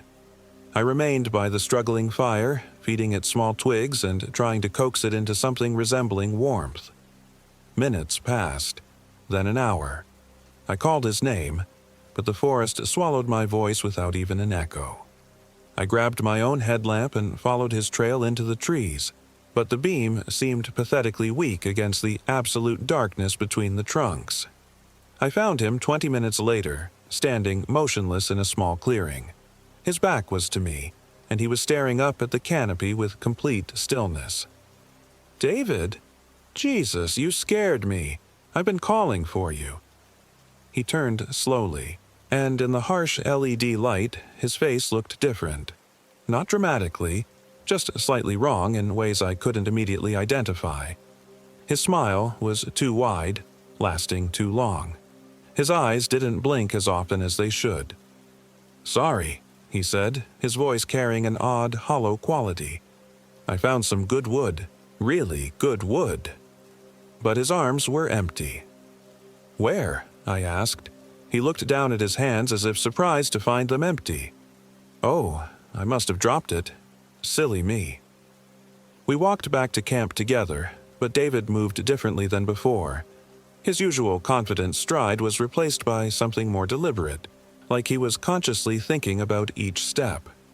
When branches caught at his jacket, he didn't automatically push them aside but seemed to study them first. At the campsite, he settled next to the fire without saying another word. I watched him from the corner of my eye as I prepared for bed, trying to identify what had changed. He sat perfectly still for long periods, then would suddenly turn his head to look at something I couldn't see. His breathing seemed too shallow, too controlled. "You feeling okay?" I asked. "Fine," he replied immediately. Why wouldn't I be fine? But there was something in his tone, an undercurrent of hunger that made my skin crawl. I retreated to my tent earlier than usual, claiming exhaustion. Through the thin nylon walls, I could hear David moving around the campsite with unusual quietness. No rustling of gear, no normal settling-in sounds, just occasional footsteps that seemed to circle my tent in wide loops. Sleep was impossible. Every time I started to drift off, I'd hear something that snapped me back to full alertness. Breathing that wasn't quite right. The sound of the tent zipper being tested, very gently from the outside. Around midnight, I heard David talking to someone. His voice was too quiet for me to make out words, but the cadence was definitely conversational. Question and response, as if he were having a normal chat with another person. But we were alone. We'd seen no other hikers for 2 days. I unzipped my tent flap as quietly as possible and peered out. David sat by the fire, which was now burning with strong, steady flames. He was facing away from me, toward the forest, and his body language suggested animated conversation. I could see his hands gesturing, his head nodding in response to unheard comments, but there was no one there. I watched for 15 minutes as he carried on this one-sided conversation, occasionally laughing at jokes I couldn't hear. When he finally stood and walked toward his tent, his movements had that same deliberate, conscious quality I'd noticed earlier. The tent zipper closed, and silence returned to the campsite. I didn't sleep at all that night. Dawn came gray and misty, with a cold fog rolling up from the lake that reduced visibility to 20 feet. David emerged from his tent looking refreshed and cheerful, showing no signs of the strange behavior I'd witnessed. "Beautiful morning," he said, stretching in the pale light. "I feel fantastic. Really, really good." His smile was too wide again, and when he moved, it was with that same unnatural deliberation. We broke camp in the fog, packing our gear with unusual efficiency. David seemed to know exactly where everything was, despite the limited visibility. He moved through the mist like he could see perfectly, never stumbling or hesitating. "The trail's this way," he said confidently, pointing into the gray void. "How can you tell? I can barely see 10 feet. "I can smell it," he replied. "The path has a different scent than the forest floor." That should have been my first real warning, but I followed him anyway. David had always been good in the outdoors, and fog could play tricks on perception. People developed heightened senses when their vision was limited, but as we hiked, his navigation became unnaturally precise. He led us through the mist with complete confidence, never pausing to check landmarks or consult the compass. When the fog finally lifted around noon, We were standing on a trail I didn't recognize at all. "This isn't the Obsidian Trail," I said, consulting our map. "I have no idea where we are." David looked at the map over my shoulder, and I caught a scent from him that made my stomach turn. Not body odor exactly, but something organic and wrong, like meat beginning to spoil. "Does it matter?" he asked. "We're making good time. I know where we're going. But this isn't the route we planned. We could be walking deeper into the wilderness instead of out." "Trust me," he said, and his hand on my shoulder felt cold even through my jacket. "I know these woods." But David had never been to this area before. Neither of us had. We hiked for another 3 hours through terrain that became increasingly wild and remote. The trail, if it could still be called a trail, wound between massive old-growth trees that blocked most of the sunlight. The air grew colder and more still with each mile. I was about to insist we turn back when we reached another clearing. This one was larger than where we'd found the bones, and it contained something much worse. A makeshift shelter had been constructed from branches and animal hides. Around it, more bones were arranged in deliberate patterns, not just human bones this time, but the remains of deer, elk, and smaller animals. Skulls mounted on stakes formed a rough perimeter around the shelter, their empty sockets facing inward. And hanging from the trees were strips of meat drying in the cold air. Some of the strips still had clothing attached. "We need to leave," I said, backing away from the clearing. "Right now. We need to go back the way we came and get help." But David was walking toward the shelter with that same deliberate stride, examining the grisly scene with what looked like professional interest. "Interesting construction," he said. "Very efficient use of available materials. David, get away from there. We're leaving." He turned to look at me, and in the shadows of the clearing his face looked gaunt. Hungry. The too-wide smile was back, but now it revealed teeth that seemed sharper than they should be. "Why would we leave?" he asked. "We just got here." I grabbed his arm to pull him away from the shelter, and his skin felt ice-cold through his jacket. When he jerked away from my grip, I saw his fingernails had grown longer. Not dramatically, but noticeably longer than they'd been that morning. "You're not feeling well," I said, fighting to keep my voice calm. "Altitude sickness, maybe, or dehydration. We need to get you to a doctor." "I feel wonderful," he replied. "Better than I've felt in years. So alive, so hungry." The way he said the last word made my blood freeze. That's when I understood what was happening. Not logically, not in any way that made rational sense, but with the deep, primal certainty that comes when your hindbrain recognizes a predator. David wasn't sick. David wasn't David anymore. Something else was wearing his face. I ran. Behind me, I heard him laughing. A sound that started human but shifted into something else entirely. Something that belonged to a throat not quite the right shape anymore. I crashed through the forest without paying attention to direction, branches tearing at my clothes and face. My only goal was distance. Get away from the clearing, from the thing that used to be my friend, from the hunger in its eyes. I ran until my lungs burned and my legs gave out, finally collapsing behind a massive fallen log that provided some concealment. Only then did I dare to look back. David was following, but not rushing. He moved through the trees with unnatural grace, pausing occasionally to put his nose to the air like an animal tracking scent. Even from a distance, I could see he'd changed more. His limbs seemed longer, his posture more hunched. When he turned his head, it moved with the fluid motion of something that had too many vertebrae in its neck. I forced myself to think rationally. I had my pack, my compass, my map. I could navigate back to the trailhead if I was careful and methodical. The thing wearing David's face might be tracking me, but it was still bound by the same physical laws. I could outthink it.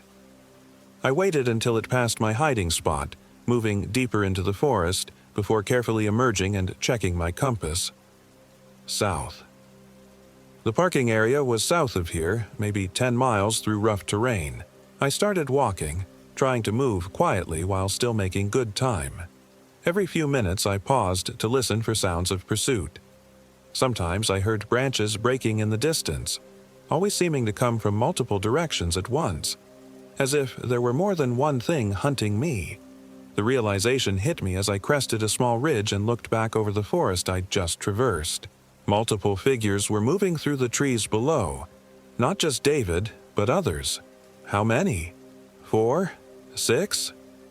In the late afternoon shadows, it was impossible to tell, but I could see enough to know they weren't human anymore. They moved wrong, with that same predatory grace David had developed. Their limbs were too long. Their heads held at angles that suggested their necks had been stretched. When one of them paused to examine the ground where I'd passed, it went down on all fours to sniff the earth like a wolf. And they were closing in. I abandoned stealth and ran again, crashing through underbrush and leaping over fallen logs. Behind me, I heard howls that started human but ended as something else, communication between pack hunters coordinating their pursuit. The terrain worked against me. Every time I thought I'd gained distance, the ridge lines would funnel me back toward areas where they could cut me off. They knew this forest better than any human could. They'd been here longer, hunting here, learning every deer path and water source. As the sun began to set, I reached a steep ravine that forced me to choose: try to cross in failing light, or find another route that would cost precious time. From the sound of the howls, my pursuers were close enough that any delay would be fatal. I started down the ravine wall, using trees and rocks for handholds.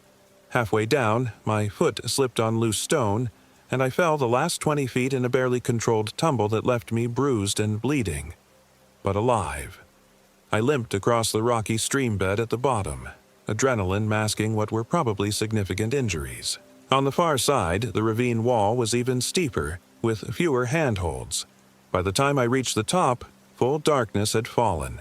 Behind me, I could hear them descending into the ravine. No longer bothering with stealth, they moved with impossible speed over terrain that had nearly killed me. I pressed on through the night, using my headlamp sparingly to preserve the battery. The cold was becoming dangerous. My wet clothes from the stream crossing were starting to freeze, and I was developing the confused thinking that marked the early stages of hypothermia. But stopping meant death. I reached the main trail around midnight, recognizing landmarks that meant I was only 3 miles from the parking area. For the first time since fleeing the clearing, I allowed myself to hope. That's when I heard David's voice. "Mike? Mike, where are you? I'm hurt. Please help me." He sounded normal, concerned, completely human. The voice was coming from the trail ahead, between me and the parking area. I left the trail and circled wide through the forest, adding a mile to my route but avoiding whatever trap was waiting. As I moved through the trees, I caught glimpses of a figure standing on the trail, something that looked like David in my headlamp beam, but when I turned the light away, the peripheral vision showed something much taller and more angular. It called my name for over an hour, sometimes pleading, sometimes angry, occasionally laughing in a way that made my teeth ache. I reached my car as the eastern sky began to show the first hint of dawn. The parking lot was empty except for David's Subaru, which sat exactly where we'd left it 3 days earlier. 3 days that felt like 3 weeks. I fumbled with my keys, hands shaking from cold and exhaustion. The engine turned over on the second try, and I'd never heard a more beautiful sound. As I reversed out of the parking space, my headlights swept across the tree line. David stood at the edge of the forest. Not the thing that had been wearing his face in the clearing, but David himself, my friend. He looked exactly as he had when we'd started the hike. Same clothes, same gear, same confused expression I'd seen 1,000 times when he was trying to solve a complicated engineering problem. He was waving at me, smiling, mouthing words I couldn't hear through the windshield. For a moment, I almost stopped the car. Then I saw the others behind him.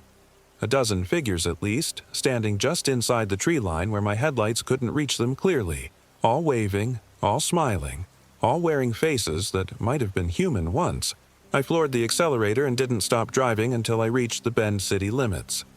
The police were polite but skeptical when I reported David missing.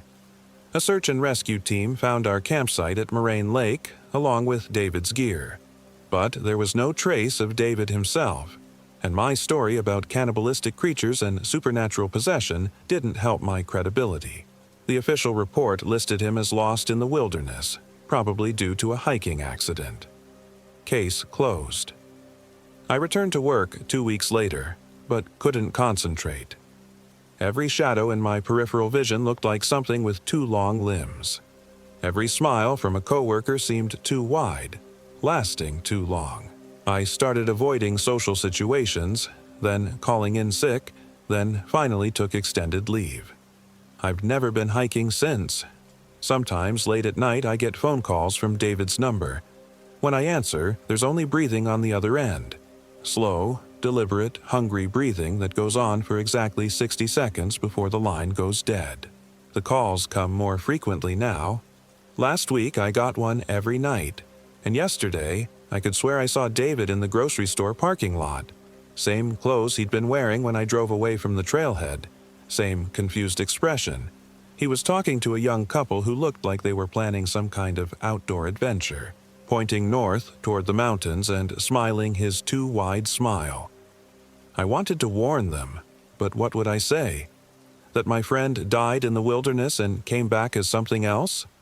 That there are things living in the Three Sisters wilderness that wear human faces and hunt in packs? They wouldn't believe me any more than the police did.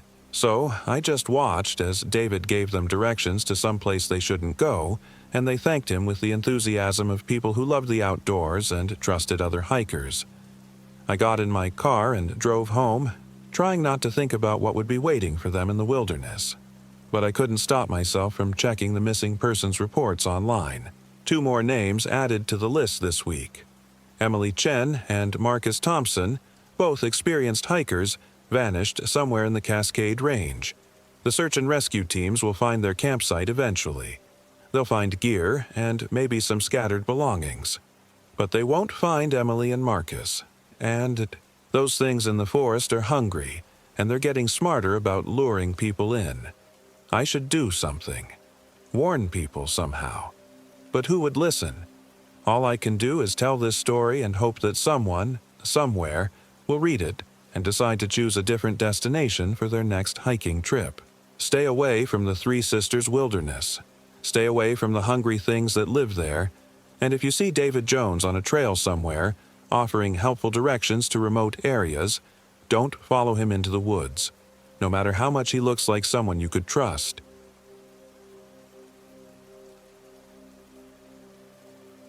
My name is Kenneth Young, and I am 34 years old. This happened in the remote wilderness near Steens Mountain in southeastern Oregon, where I'd gone to escape the suffocating grip of civilization and live off the grid in a way that felt honest and real. I should have known something was wrong the moment I found the cabin. It wasn't supposed to be there.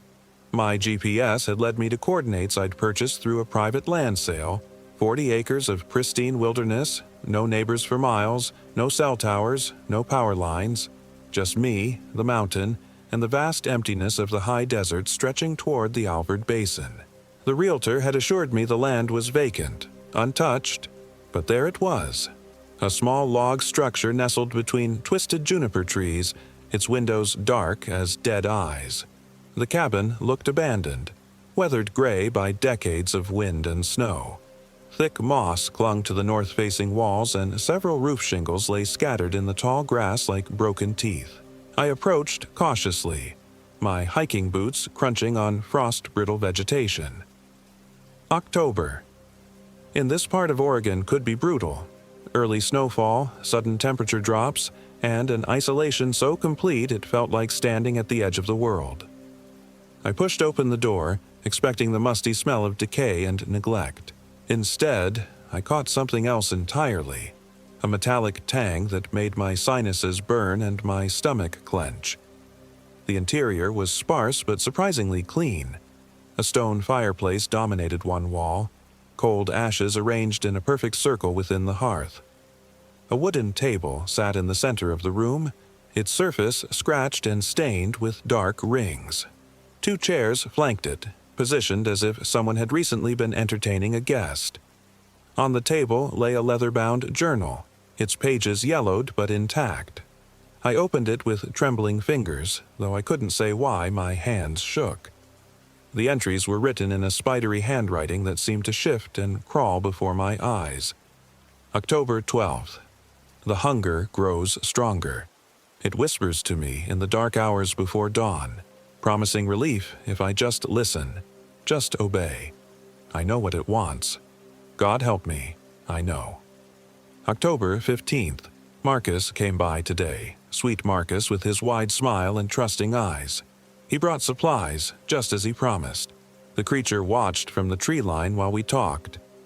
It's learning to be patient. October 17th. Marcus returned this morning, but it wasn't Marcus, not anymore. It wore his face, spoke with his voice, but the thing behind his eyes... I should have killed it then. Should have ended this while I still could. The entries stopped there, dated 3 years ago. I closed the journal, my heart hammering against my ribs. This had to be some kind of joke, maybe something left behind by the previous owner to spook future visitors. But the chill that settled into my bones felt real enough, and the shadows in the corners seemed to pulse with malevolent life. I decided to stay anyway. I'd invested everything in this venture, sold my apartment, quit my soul-crushing corporate job, burned every bridge that connected me to my old life. This cabin would serve as temporary shelter while I built my own structure on the far side of the property. Besides, ghost stories and urban legends were just manifestations of primitive fears, psychological responses to isolation and uncertainty. I was a rational man, college-educated, armed with scientific skepticism and a loaded .308 Winchester rifle. That first night, I built a fire in the stone hearth and settled into a sleeping bag I'd spread across the cabin's single bed. The flames danced hypnotically, casting shifting patterns across the log walls. Outside, wind moaned through the juniper trees with a sound like voices calling from a great distance. I tried to read by firelight, but the words kept swimming on the page and I found myself glancing repeatedly at the darkened windows. Around midnight, the fire began to behave strangely. The flames turned from their normal orange to a sickly green, then blue, then back to orange again. The wood, seasoned pine I'd split myself, hissed and popped as if soaked with moisture. I added more fuel, but the fire seemed reluctant to catch, guttering and dying despite my efforts. Eventually, I gave up and let it burn down to embers. That's when I heard the footsteps. They circled the cabin slowly, deliberately, each step crunching through the frost-dead grass with unnatural precision. I lay frozen in my sleeping bag, rifle within arm's reach, listening to whatever was out there make its patient rounds. The footsteps paused at each window, and I could feel something studying the interior, cataloging my presence. When they reached the door, they stopped entirely. For 10 minutes, maybe 15, nothing moved. The silence pressed against my eardrums like deep water. Then came the scratching, long, deliberate scrapes against the wooden door as if someone was testing the barrier with their fingernails. Or claws. I waited until dawn before venturing outside. The ground around the cabin showed no tracks, no disturbed earth, nothing to indicate any kind of visitor. I convinced myself it had been my imagination, the product of an overactive mind adjusting to profound solitude. But as I surveyed my property that morning, I noticed something that made my blood run cold. Several of my supply caches, carefully buried and GPS marked, had been dug up and emptied. Not by animals. The excavations were too precise, too systematic. Someone or something had known exactly where to look. 3 days passed in relative peace. I began construction on my permanent shelter, a modest timber frame structure positioned to take advantage of passive solar heating. The work felt good, honest, purposeful. Each morning I'd wake before sunrise, brew coffee over my camp stove, and lose myself in the rhythm of saw and hammer. But as the sun set and darkness crept across the high desert, that sense of wrongness returned. My equipment began malfunctioning in ways that defied explanation. My GPS unit would show wildly incorrect coordinates, placing me hundreds of miles from my actual location. My compass spun freely, unable to find magnetic north. The portable radio I'd brought for emergency communication picked up nothing but static, punctuated by what sounded like whispered conversations in a language I couldn't identify. Most disturbing of all, my supplies continued to disappear. I'd secured them in bear-proof containers, but each morning I'd find the locks intact and the contents vanished. Food, batteries, medical supplies, all gone without a trace. I began setting hidden cameras around my campsite, motion-activated trail cameras designed to catch wildlife. When I checked the memory cards, they contained nothing but hours of static darkness, as if something had deliberately obscured the lenses. On the 7th day, Marcus Hendricks arrived.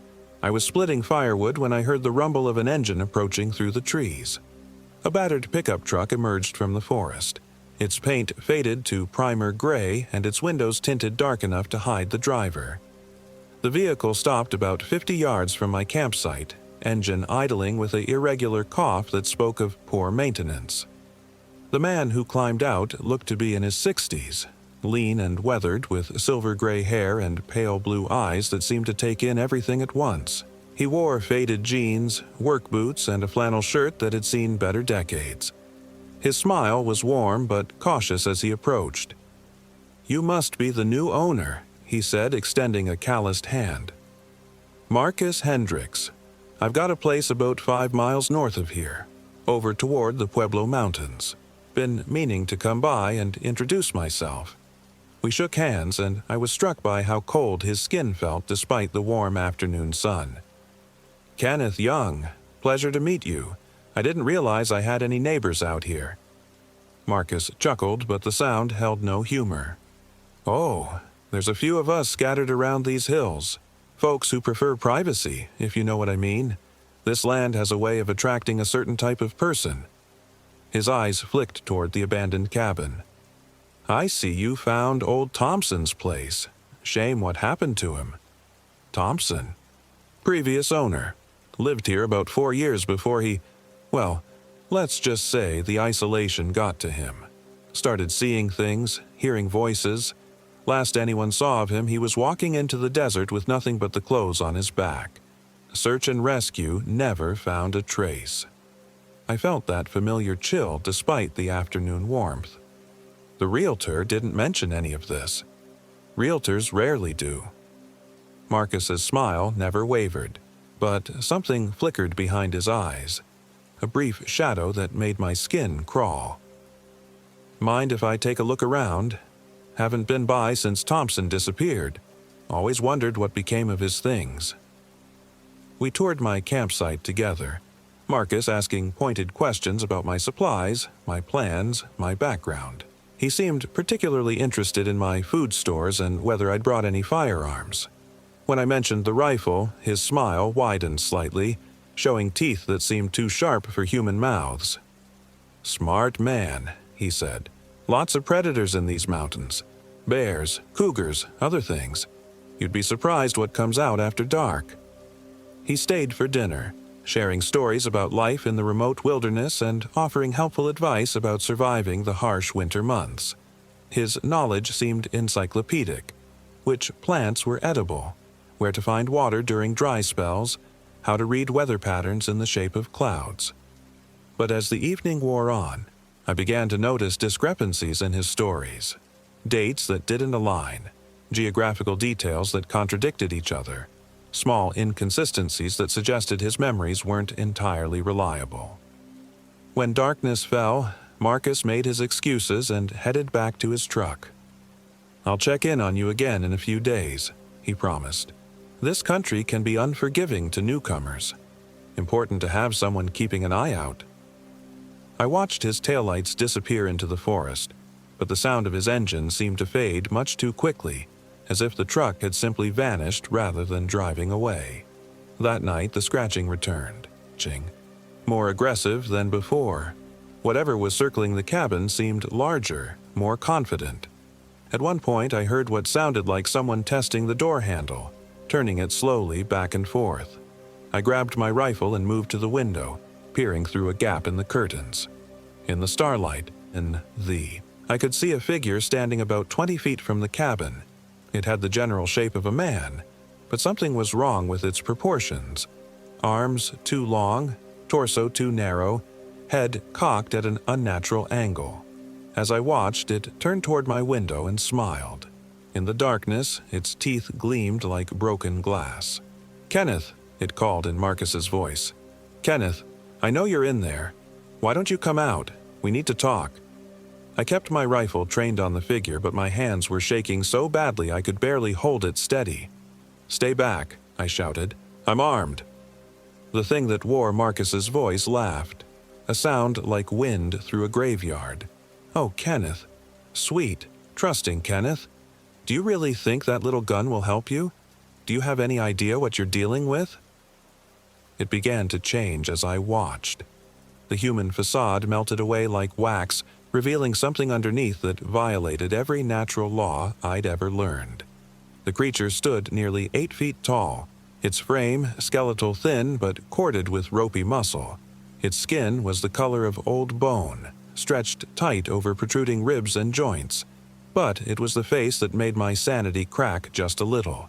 A skull-like visage with eye sockets that held burning red coals and a mouth full of needle-sharp teeth arranged in concentric rows like a shark's. "I am hunger itself," it whispered, and somehow I could hear every word despite the distance between us. "I am the emptiness that gnaws at the center of all things. I have walked these mountains since before your kind learned to make fire, and I will be here long after your species has crumbled to dust." The Wendigo, for that's what it was, I realized with crystalline horror, began to approach the cabin.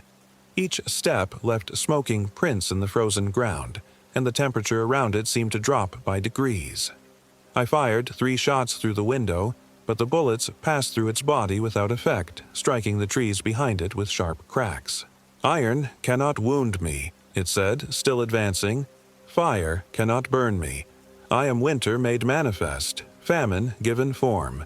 But I can be negotiated with. I can be fed." It reached the cabin wall and began to climb, using claws that grew from its fingertips like living daggers. I heard it scrabbling across the roof, seeking another way in. The chimney, I realized. It was going to come down through the fireplace. I ran to my gear and grabbed a can of white gas, the kind used for camp stoves. Working frantically, I doused the hearth and the surrounding floor, then used my lighter to ignite the fuel. Flames roared up the chimney just as something dark began to descend. The Wendigo's shriek of rage and pain shattered the cabin's windows, and the smell of burning meat filled the air. The attack stopped. For several minutes I heard nothing but the crackle of flames and my own ragged breathing. Then came Marcus's voice again, plaintive and confused. "Kenneth, Kenneth, what's happening? I'm hurt, man. I need help." I peered through the broken window and saw Marcus Hendricks standing in the firelight, clutching his left arm. Blood seeped between his fingers and his face was twisted with pain and bewilderment. Every instinct screamed that this was another trick, another deception, but he looked so convincingly human that doubt crept into my mind. "Please," he gasped. "Something attacked me, some kind of animal. I think my arm is broken." Against my better judgment, I opened the door. Marcus stumbled inside, leaving a trail of blood across the floor. He collapsed into one of the wooden chairs, breathing heavily and wincing with each movement. In the firelight, he looked exactly as he had during his earlier visit. Weathered face, pale blue eyes, silver gray hair. No sign of the monstrous transformation I'd witnessed. "What happened out there?" I asked, keeping my rifle pointed in his general direction. "I was driving back to my place when my truck broke down," he said. "Started walking, and this thing came out of the trees. Huge, pale, like nothing I've ever seen. It took a swipe at me and then just disappeared. His story sounded plausible enough, and the blood was certainly real. But something nagged at me, some detail that didn't fit. Then I realized what it was. In all the time since he'd entered the cabin, Marcus hadn't blinked. Not once. His pale blue eyes stared at me with unnatural intensity, never wavering, never showing the involuntary reflexes of normal human behavior. "Marcus," I said carefully, "what's my name?" He smiled, and for just a moment his teeth looked too sharp. "Why, Kenneth, of course. Kenneth Young. We were just talking about how dangerous these mountains can be." "That's right," I said, backing toward the door. "And what's the name of the previous owner of this cabin?" Marcus's smile faltered slightly. "Thompson," he said after a pause. "Poor old Thompson." "No," I whispered. "His name was Rodriguez. I saw it on the deed transfer." The thing pretending to be Marcus began to laugh, a sound that started human but gradually transformed into something else entirely. Its form shimmered and wavered like heat mirages, the carefully constructed facade falling away piece by piece. The broken arms straightened with audible clicks and pops. The blood on the floor began to steam and evaporate, and those pale blue eyes darkened to burning red. "Clever little man," it hissed in a voice like grinding bones. "But cleverness won't save you. Nothing will save you. I have been patient, Kenneth Young. I have played your kind's games of deception and misdirection, but my hunger grows stronger with each passing hour, and I grow tired of pretense." The Wendigo rose from the chair, its true form unfolding like a nightmare made flesh. It towered over me, skeletal limbs ending in claws that could shred steel, its skull face grinning with anticipation. The temperature in the cabin plummeted until my breath came out in visible puffs. "Do you know what I am?" it asked conversationally, as if we were discussing the weather. "I am what remains when human hunger consumes human flesh. I am the ultimate expression of appetite without restraint, need without conscience. Your kind created me through their own greed and desperation, and now I am your judgment." I lunged for the door, but the Wendigo moved faster than anything that size should have been able to. Claws raked across my back, shredding my jacket and the flesh beneath. I stumbled forward, crashing through the door and into the night. Behind me, I heard the creature following, its footsteps making the frozen ground crack and splinter. I ran blindly through the darkness, branches whipping at my face and rocks turning my ankles. The Wendigo pursued me with leisurely patience, never quite catching up but never falling behind. It was toying with me, I realized, drawing out the fear, savoring my terror like a fine wine. My camp stove sat near the ruins of my half-built shelter, the blue flame flickering in the wind. Inspiration struck with desperate clarity. I grabbed the propane canister and twisted the valve fully open, then hurled it into the fire. The explosion knocked me flat, sending a fireball mushrooming into the night sky. The Wendigo's shriek of pain and rage split the darkness. When my vision cleared, I saw it writhing in the flames, its pale flesh bubbling and charring. But even as I watched, the burns began to heal, skin regenerating with supernatural speed. "Fire cannot kill me," it snarled, stepping through the burning wreckage without concern. "I have told you this, but perhaps it can teach you the price of defiance."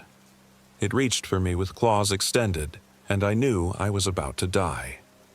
Then something unexpected happened.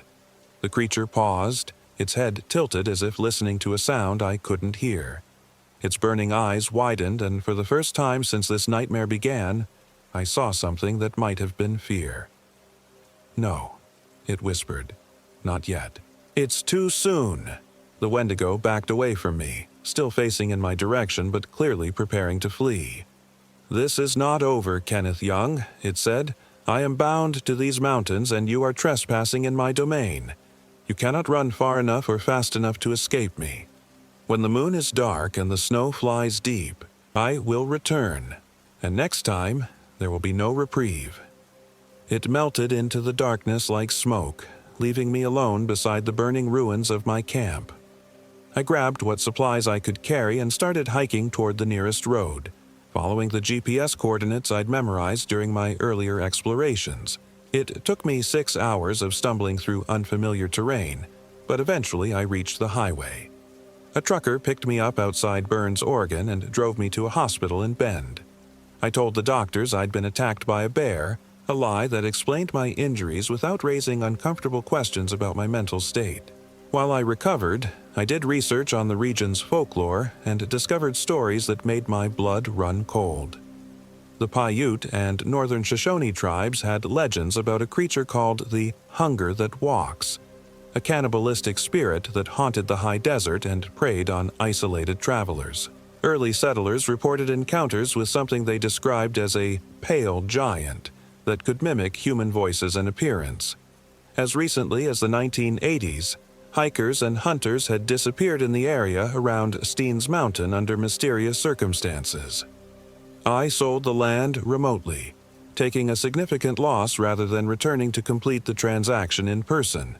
The buyer was listed as Marcus Hendricks, though I'm certain that's not his real name, assuming he's human at all.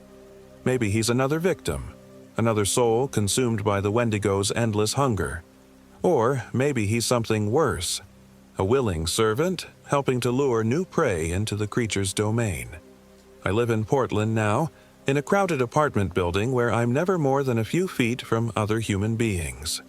I work in data processing, a mind-numbing job that keeps me busy during daylight hours and exhausted enough to sleep through most nights. But sometimes, when the wind howls through the urban canyons and the power goes out during winter storms, I hear footsteps circling my building. I catch glimpses of pale figures watching from the street below, and I know that someday, when I'm old and weak and unable to run, the Wendigo will come to collect what it believes I owe. The hunger never truly dies. It only waits. Last week, I received a package with no return address. Inside was Thompson's leather journal, along with a new entry written in familiar spidery handwriting. November 30th. Kenneth Young escaped, but he cannot hide forever. The pale giant is patient. It remembers every face, every scent, every taste, and it grows so very hungry in the winter months.